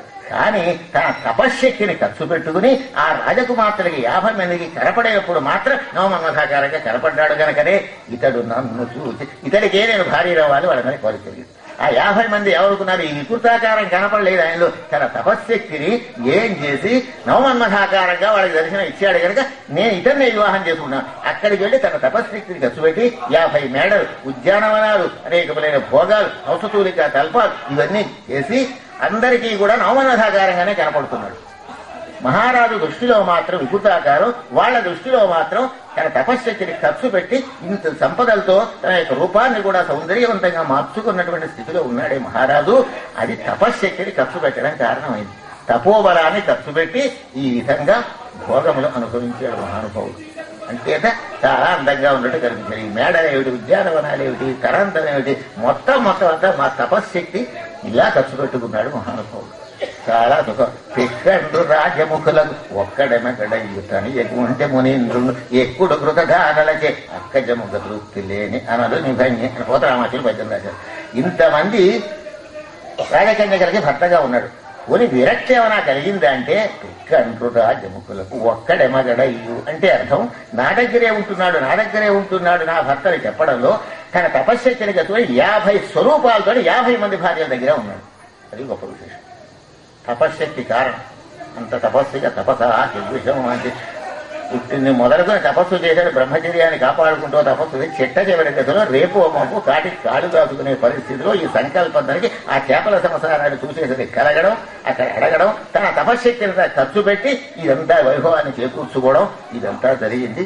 సౌకర్యమైన పిక్కన్రు రాజ హవిషా కృష్ణవర్మైవ ఏవాభివర్తతేన నజాతు కామానాం ఉపభోగేన సుఖాలు అనుభవించడం వల్ల వైరాగ్యం రాదుటండి. సుఖాలు అనుభవించిన కొద్దీ ఇంకా అనుభవించాలనే ఉంటుంది. ఎందుకంటే ఈ సుఖం అనుభవించేసి ఎల్లుండి నుంచి తపస్సు మొదలెడతానంటాడు ఒకడు. అది జాగదన్నారు. ఎందుకంటే రిటైర్ అయిన తర్వాత అంటే ఇంక అసలు ఏమి పెట్టుకోని నేను హాయిగా గదిలో కూర్చుని రామాయణ భారత భాగవతాలు చదువుకుంటానంటాడు. అది వాడు మన ప్రవృత్తి ఇప్పటి నుంచి జరుగుతుంది. యవ్వనంలో ఉన్నప్పుడే చదవడం జరుగుతుంది. యవ్వనంలో ఉండి చదవకపోతే ఈ పురాణ ప్రశంసలకు అవకాశం. బాల్యం నుంచి కూడా తల్లిదండ్రులు ఇచ్చిన సంస్కార ఫలితంగా మొట్టమొదటి నుంచి ఆధ్యాత్మికమైన దృష్టి ఉన్నప్పుడే అది ప్రవృద్ధమైన అవుతుంది తప్ప ఒక్క మాటగా రిటైరింగ్ ఈ సర్వీస్ చేయలేకపోతున్నాను, 2 ఏళ్ళలో రిటైర్మెంట్ వస్తుంది, ఏడాదిలో రిటైర్, ఇంకల్లా ఒక గది కట్టుకుని రామాయణ భారత భాగవతం అవన్నీ తెప్పిదు వల్లించేస్తాను, ఇంక మళ్ళీ రెండోది భార్యతో మాట్లాడిన పిల్లలతో మాట్లాడి ఏది చూడను అని అనుకున్నవాడు ఇది సాగుతోందండి. లోకల్లో మనం చూస్తున్నాం కదా, అది అలాగే కోరికలు అవుతాయి. అనుకుంటాడు కానీ రిటైర్ అయినా కోరికలు పెరుగుతాయి. ఇది సహజం. మనఃప్రవృత్తి మనోవృత్తుల యొక్క లక్షణం. ఇది మనస్సుకు వృత్తులనే ఉంటాయి. మనస్సు వల్ల ప్రమాదం లేదు, మనోవృత్తుల వల్ల ప్రమాదం లేదు. ఆ వృత్తులు ఎటువైపు ప్రసరిస్తే ఆయా భావాలు కలిగి ఆ సుఖాలు అనుభవించాలనేటువంటి ప్రవృత్తి కలుగుతుంది. వేదాంత శాస్త్రంలో చెప్పే విషయానికి అనుగుణ్యంగా పోతనామాచులు పద్యం రాశారు. పెక్కండ్రు రాజముఖులకు ఒక్కడెమగడయ్యు కనియకుడికి మునీంద్రుండు ఎక్కుడు మృతకారలచే అక్కజముఖ తృప్తి లేని అనలును భంగిని. అగ్నిహోత్రం నెయ్యి పోస్తున్నాం, పోసిన కొద్దీ మండుతోంటుంది అగ్నిహోత్రం. అగ్నిహోత్రంలో నెయ్యి ఎంత పోస్తే అంత ఎక్కువ మడుతుంది. అలాగే కోరికలు ఎంతగా అనుభవిస్తే ఇంకా కోరికలు అనుభవించాలి, ఇంకా కోరికలు అనుభవించాలని ఉంటుంది కనుక విరక్తి అనేది కలగడం అసంభవం కనుక మొట్టమొదట్లోనే కోరికలను తుంచివేసేటువంటి ప్రసక్తి ఆ జీవితంలో వాడికి రావాలి తప్ప ఇది అనుభవించిన తర్వాత, ఈ కోరిక అనుభవించిన తర్వాత వైరాగ్యానికి వెళ్ళిపోతానికి దేవుణ్ణి ధ్యానించుకుంటూ ఈ ఒక్క సుఖమే ఉంది అని వాయిదా వేసుకుంటే మాత్రం అది జరగదు అని దీని యొక్క తాత్పర్యం.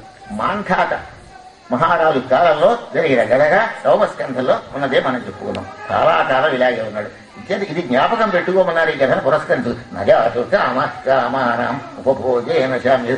ఉపభోగం చేత నశామ్యతి, నువ్వు అనుభవించడం వల్ల కోరికలు తగ్గిపోవు, ఇంకా పెరుగుతాయి. హవిష కృష్ణమవత్వం అయ్యా అగ్నిహోత్ర ప్రజ్వలించడానికి హోమం చేసిన కొద్దీ పెరుగుతూ ఉంటుంది. అలాగే అదే భావం కలిగిన శ్లోకానికి మూల శ్లోకానికి అనువాదంగా పోతనామాచులు రాసిన పద్యం ఇందులో నవమస్కంధంలో పెక్కండ్రు రాజముఖులకు ఒక్కడెమగడయ్యు కనియకుంటే మునీంద్రుండు ఎక్కుడు కృతకారులచే అక్కజముగ తృప్తి లేని అనలు నిభంగిని. అలా ఉండటండి.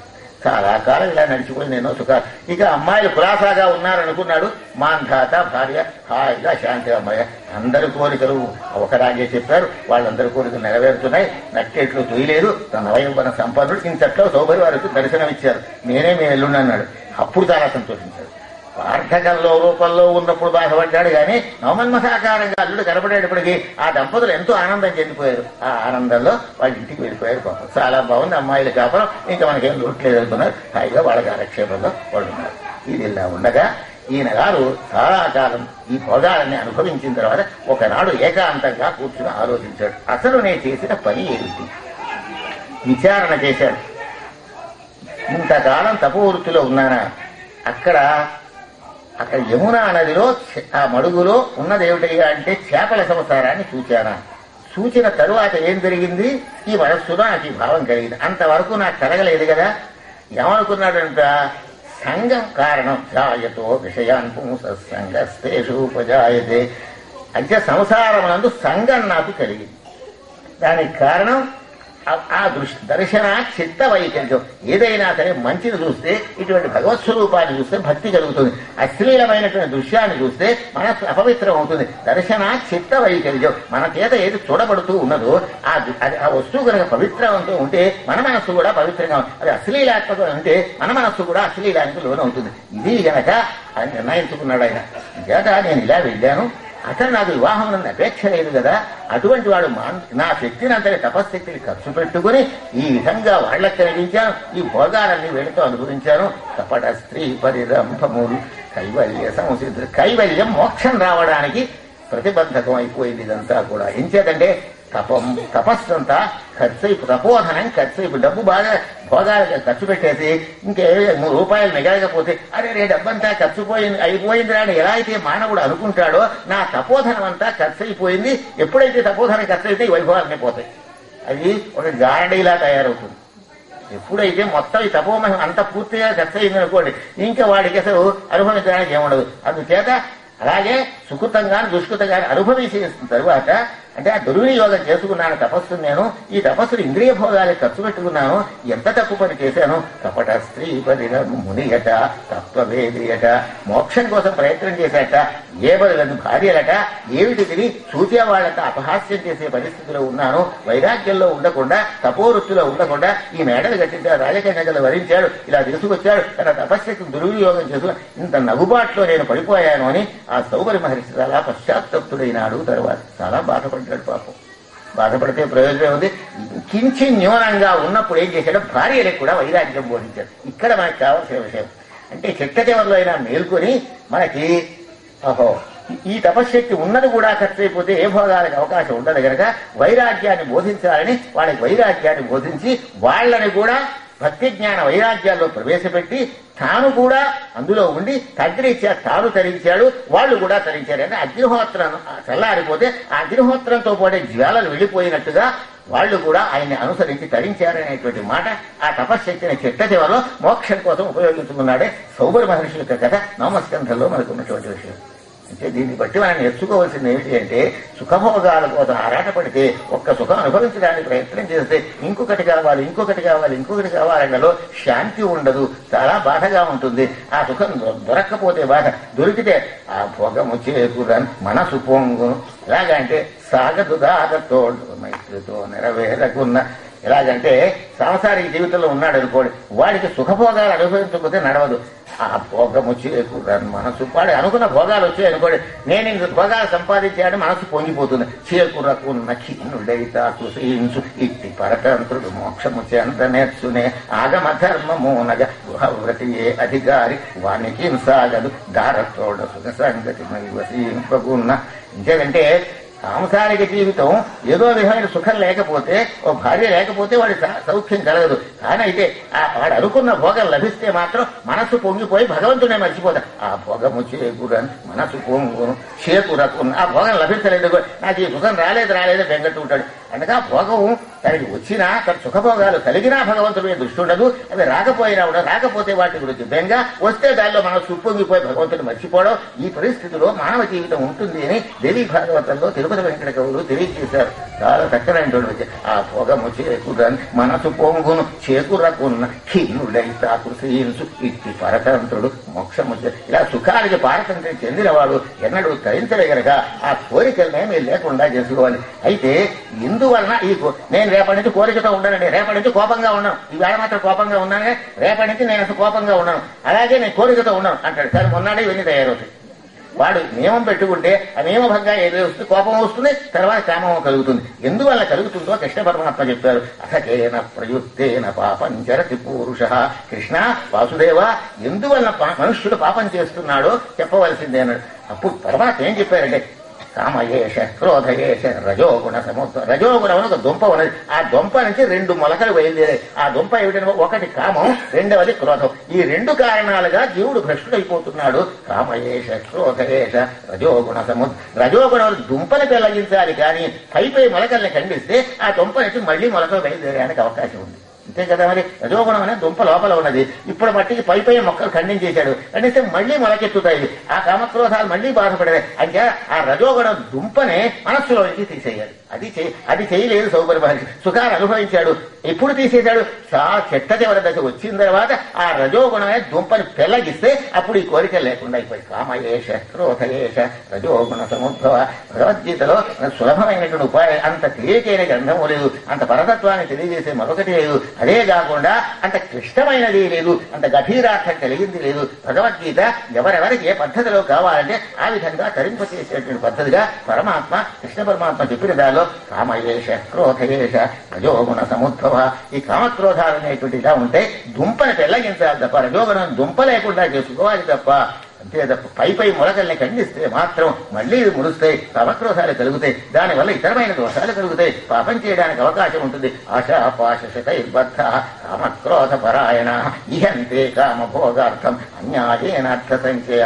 ఈ విధమైన అన్యాయానికి పాల్పడతారు మానవులు, అసుర ప్రవృత్తిలో పడిపోతారు. అలా పడిపోకుండా ముందే జ్ఞానం కలిగినటువంటి వాళ్ళై జ్ఞాన దృష్టి కలిగి ఉండి అంతా కూడా అశాశ్వతమనే తుంగ తరంగ భంగములతో తులతూగు విలోల భోగ ఇన్ని భోగాలు మనకి లభించే. అయితే నీటిలో ఉన్న బుడగలు క్షణం ఉంటుంది, క్షణం పోతుంది. అలాగే చంచలమైనవి ఈ భోగాలనే భావం రూఢమైతే అప్పుడు ఇంద్రియ చాంచల్యం ఉండదు కనుక తుంగ తరంగ భంగములతో తులతూగు విలోల భోగములు భంగపడు నిమేషమున ప్రాణము కొన్ని దినంబులే సుఖం భంగనలందు ఇట్లు మదినారతి బ్రహ్మ విచారయత్రము ఉప్పొంగుతు చేయగావలయు గురి జగత్హిత బుద్ధి పండితులు అని భక్తుడు వైరాగ్య శతకంలో వదచేశారు. ఇంకా ఇవన్నీ అశాశ్వతములైనటువంటి కొంతకాలమే. మా నాన్నగారు ఒక పద్యం రాశారు, ఏమంటే సుందర రూపమాంసు పై చూచి భ్రమేంద్రుడు. భద్రాద్రి మహాత్మ కావ్యం రాస్తూ భద్రుడు అప్సరసలకి తను వంచడానికి వచ్చిన అప్సరసలకి జ్ఞాపకం సందర్భంలో వారి కావ్యంలో రాశారు ఈ పద్యం. ఆయన తపశ్శాలిగా ఉండేవారు, ఎంతో నిగ్రహ శక్తితో పరమాత్మ ఆయన పద్ధతి ఏమిటంటే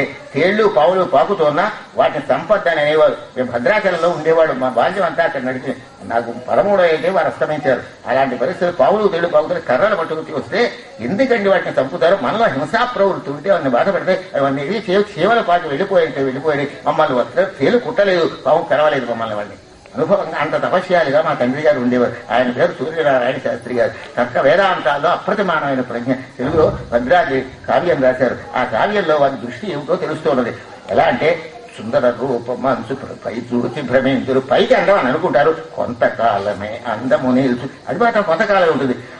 అప్పుడేం జరుగుతుందంటే ఆపై ప్రాణములు ఏమి చెప్పకుండా పోవని, ప్రాణాలు వెళ్ళేటప్పుడు చెబుతాయని చెప్పకుండా వెళ్ళిపోతాయి ప్రాణాలు. తను అగ్నిపాలకు భస్మముగా పరిణామము. ఈ ప్రాణాలు వెళ్ళిపోతున్నాయి, ఈ శరీరం భస్మం అయిపోతుంది.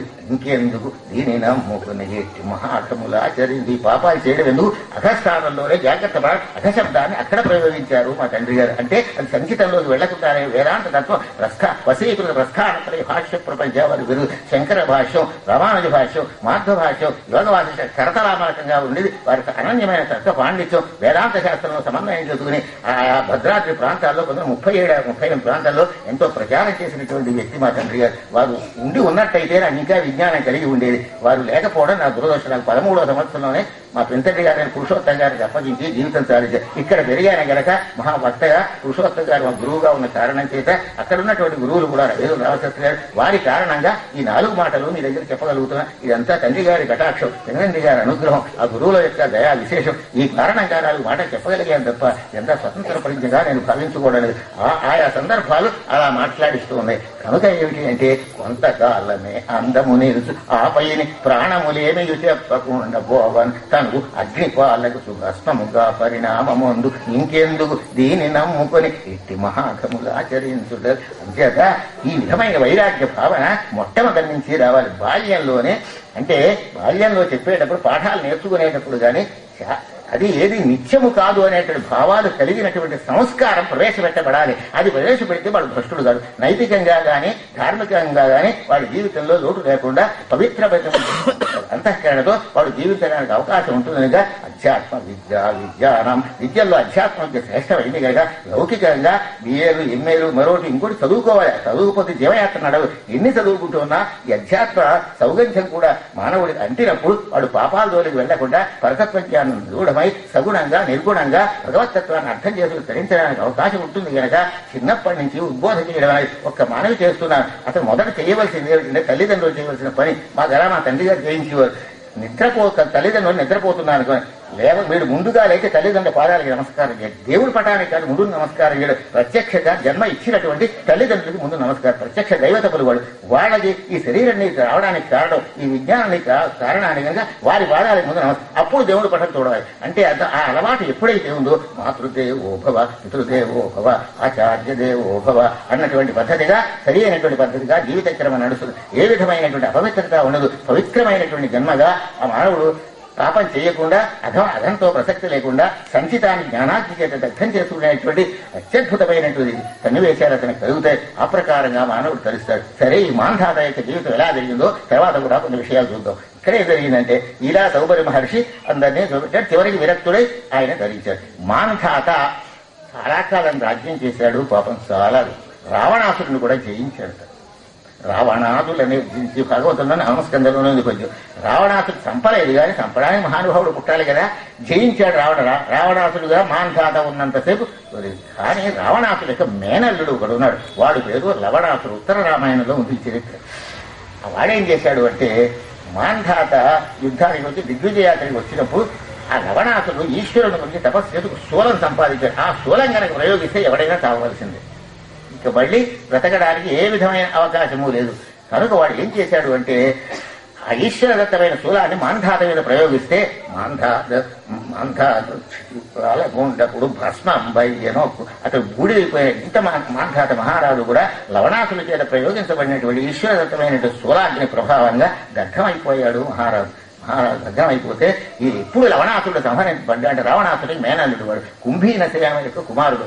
అప్పుడు రామావతారంలో శివరాజు మహర్షులంతా కూడా ఉత్తర రామాయణంలో ఉన్నది విషయం. వీళ్ళందరూ ఎక్కడికి వచ్చారంటే రామచంద్రమూర్తి దగ్గరికి వచ్చి ఈ లవణాసుడిని మరి సంహరించారు. వాళ్ళ దగ్గర శూలం ఉన్నంతసేపు జయించడం కష్టం, శూలం లేని సమయంలో వాడు ఆహారం తీసుకునే సమయంలో శూలం ఎక్కడో పెట్టేస్తాడు, ఆ త్రిశూలం లేని సమయంలో సంహరించాలి రామ, ఈ ఏర్పాటు చేయాలి అని రామచంద్రమూర్తి తోటి శవన మహర్షి మొదలైనటువంటి వారి శవన మహర్షి కూడా ఇందులో ఈ కథ వస్తుంది మనకి. ఆ శవన మహర్షి తోటి అందరూ వచ్చి చెప్పారు. చెప్పేటువంటి సందర్భంలో అలాగే ఉత్తర రామాయణంలో ఒక మాట, ఉత్తర రామ చరిత్రలో భౌభూతి మధ్యాభి రాక్షసత్రాస శత్రుఘ్నం ప్రేషయిష్యామి అని రాశారు భౌభూతి వాక్యం. ఇంకా ఇప్పటికి కూడా రావణాసుని సంహరించారు కదా, ఇంకా రాక్షసుల బాధ ఉన్నది, మధ్యాభి రాక్షసత్రాస శత్రుఘ్నం ప్రేషయిష్యామి అని పంపినట్టుగా ఉత్తర రామ చరిత్రలో సంస్కృతంలో ఆయన రాశాడు. అందులో రామచంద్రమూర్తి అన్న మాట కనిపిస్తూ ఉంటుంది. ఈ ప్రకారంగా ఏమైందంటే, ఈయన శత్రుఘ్నుడు అప్పుడు ఎవరిని పంపించాలి అని వచ్చింది.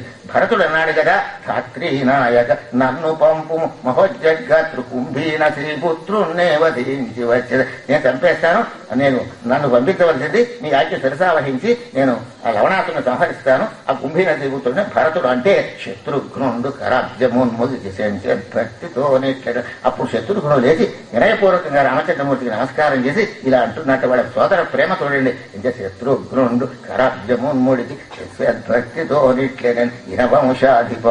ఏమిటి అంటే, నిమ్ము బాసి 14 కూరలేటిని నారలు ధరించి మైబడల నంది గ్రామ వాసము చేసిన వాడి భరతుండు. అంటే మిమ్మల్ని వదిలిపెట్టిన తర్వాత 14 సంవత్సరాలు మీ వియోగాన్ని భరిస్తూ, ఆ దుఃఖాన్ని భరిస్తూ, మీ ఎడబాటును భరిస్తూ కూరలే తిన్నాడు, నారబట్టలే కట్టాడు, రాజ్యభోగాలు అనుభవించలేదు మన భరతుడు. ఇనవంశాధిప నిమ్ము బాసి భరతుండు. ఏమిటనమాట, ఇలా కూరలేటిని నారలు ధరించి మైబడల నంది గ్రామ వాసంబు చేసిన వాడి భరతుండు. మీ చరణ సంసేవ ఇప్పుడైనా మీకు ఈ దగ్గర అతన్ని శ్రమ పెట్టకండి అని చెప్పి అనిలో నీ లవణం వధింపగల నన్ను చెప్పు, నన్ను పంపించండి, అనుజ్ఞ ఇవ్వండి అని రామచంద్రమూర్తిని ప్రార్థించాడు శత్రుఘ్నుడు. పంపించినప్పుడు ఏం చేశారంటే, ఒక అస్త్రాన్ని బోధించారు, నారాయణాస్త్రం అనే పేరు కలిగిన అస్త్రాన్ని.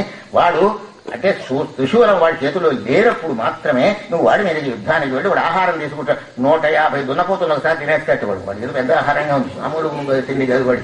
అలాంటి వాడు ఆహారం తీసుకునే సమయంలో శూలం ఎక్కడో మూల ఉంటుంది కనుక అప్పుడు అనువైన సమయం అని చెప్పారు. అప్పుడు బయలుదేరి శత్రుఘ్నుడు బయలుదేరి వెళ్ళాడు. వెళ్ళేసరికి ఏం చేశాడు అంటే, వాడు ఎక్కడో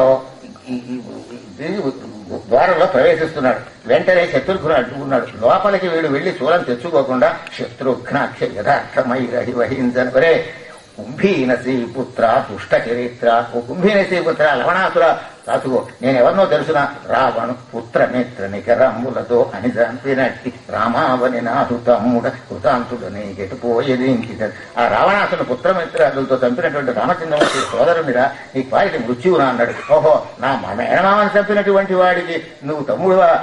సరే అయితే నిన్ను బతకనివనే త్రిశూలం తెచ్చుకోవడానికి వెడుతుంటే అక్కడే అడ్డగించాడు. అతను శూలం తెచ్చుకోకుండా ఆపేసేసి అప్పుడు యుద్ధం చేశాడు. ఆ యుద్ధంలో జరిగింది ఏమిటంటే, ఒక చెట్టు తెచ్చి శత్రుఘ్నుడి మీద వేశాడు. వేసేసరికి అతడు పడిపోయినాడు శత్రుఘ్నుడు. దేవతనంతా ఆహారవాలు చేశారు. ఎలాగా శత్రువు చచ్చిపోయాడు కదా అని తిండి తినాలని ఆ 150 దున్నపోతులు తినడం కోసం వాడు పోయినాడు. ఆ శూలం ఇంట్లో ఉండిపోయింది. అప్పుడు ఇతని నిద్ర నుంచి మూర్ఛ నుంచి లేచి అప్పుడు రామచంద్రమూర్తి ఇచ్చిన నారాయణాస్త్రాన్ని ప్రయోగిస్తే లవణాసుడు సంహరించబడ్డాడు.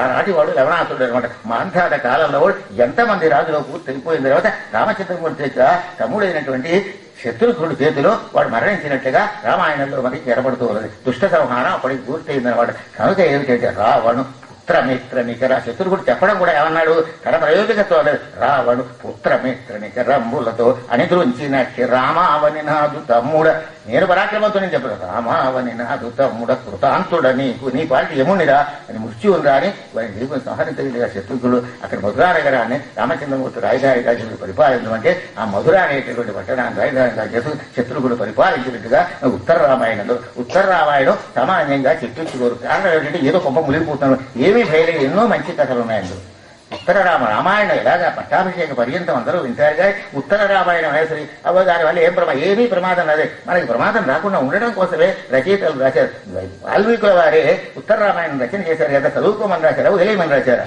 అలాంటి మూఢ విశ్వాసం అక్కర్లేదు శుభ్రంగా అందులో ఉండే విషయాలు తెలుసు ధర్మాన్ని అనుష్ఠానం అందులో ఉండే విశేషాలు ఆరాధిస్తే మనకి ఎంతో ముక్తిప్రదంగా ఉంటుంది నిష్కామకర్మ యోగం అంటే ఏమిటో తెలుస్తుంది అనేక విషయాల అన్నదాన ప్రభావం తెలుస్తుంది ఏ పని ఏ సమయంలో చేసినట్టయితే పుణ్యప్రదం అవుతుందో ఏ విధంగా పాపం జోలికి వెళ్లకుండా మానవుడు తన జీవితాన్ని చక్కదిద్దుకోవడానికి సరైన మార్గం ఏముంటుందో ఇవన్నీ కూడా ఉత్తర రామాయణంలో చాలా విశేషాలు ఉన్నాయి అవి కూడా ప్రచారంలోకి వచ్చినప్పుడే మనకి సరి అయినటువంటి పరిపూర్ణత కలిగిన పరమేశ్వర అనుగ్రహం కలుగుతుందనేటువంటి పద్ధతిగా ఈ మాంధాత యొక్క చరిత్ర ఆ మాంధాతని ఆ విధంగా లవణాతులు చేయడం ఆ పైన మాంధాత తర్వాత ఎవరెవరు పరిపాలించారో ఏం జరిగిందో సూర్యవంశపు రాజుల యొక్క చరిత్ర ఎలా నడిచిందో రామాయణాదులు కూడా ఉన్నాయి చంద్రవంశపు రాజుల చరిత్ర చంద్ర మహారాజు భరతుడు ఈ మొదలైనటువంటి ఏయాతి చరిత్ర ఇవన్నీ కూడా మనకి నవస్కంధంలో ఉన్నాయి ఇప్పటికీ సరిగ్గా 8 గంటల 10 నిమిషాలు అయింది గనక రేపటి నుంచి మిగతా విషయాలు చూద్దాం స్వస్తి ప్రజా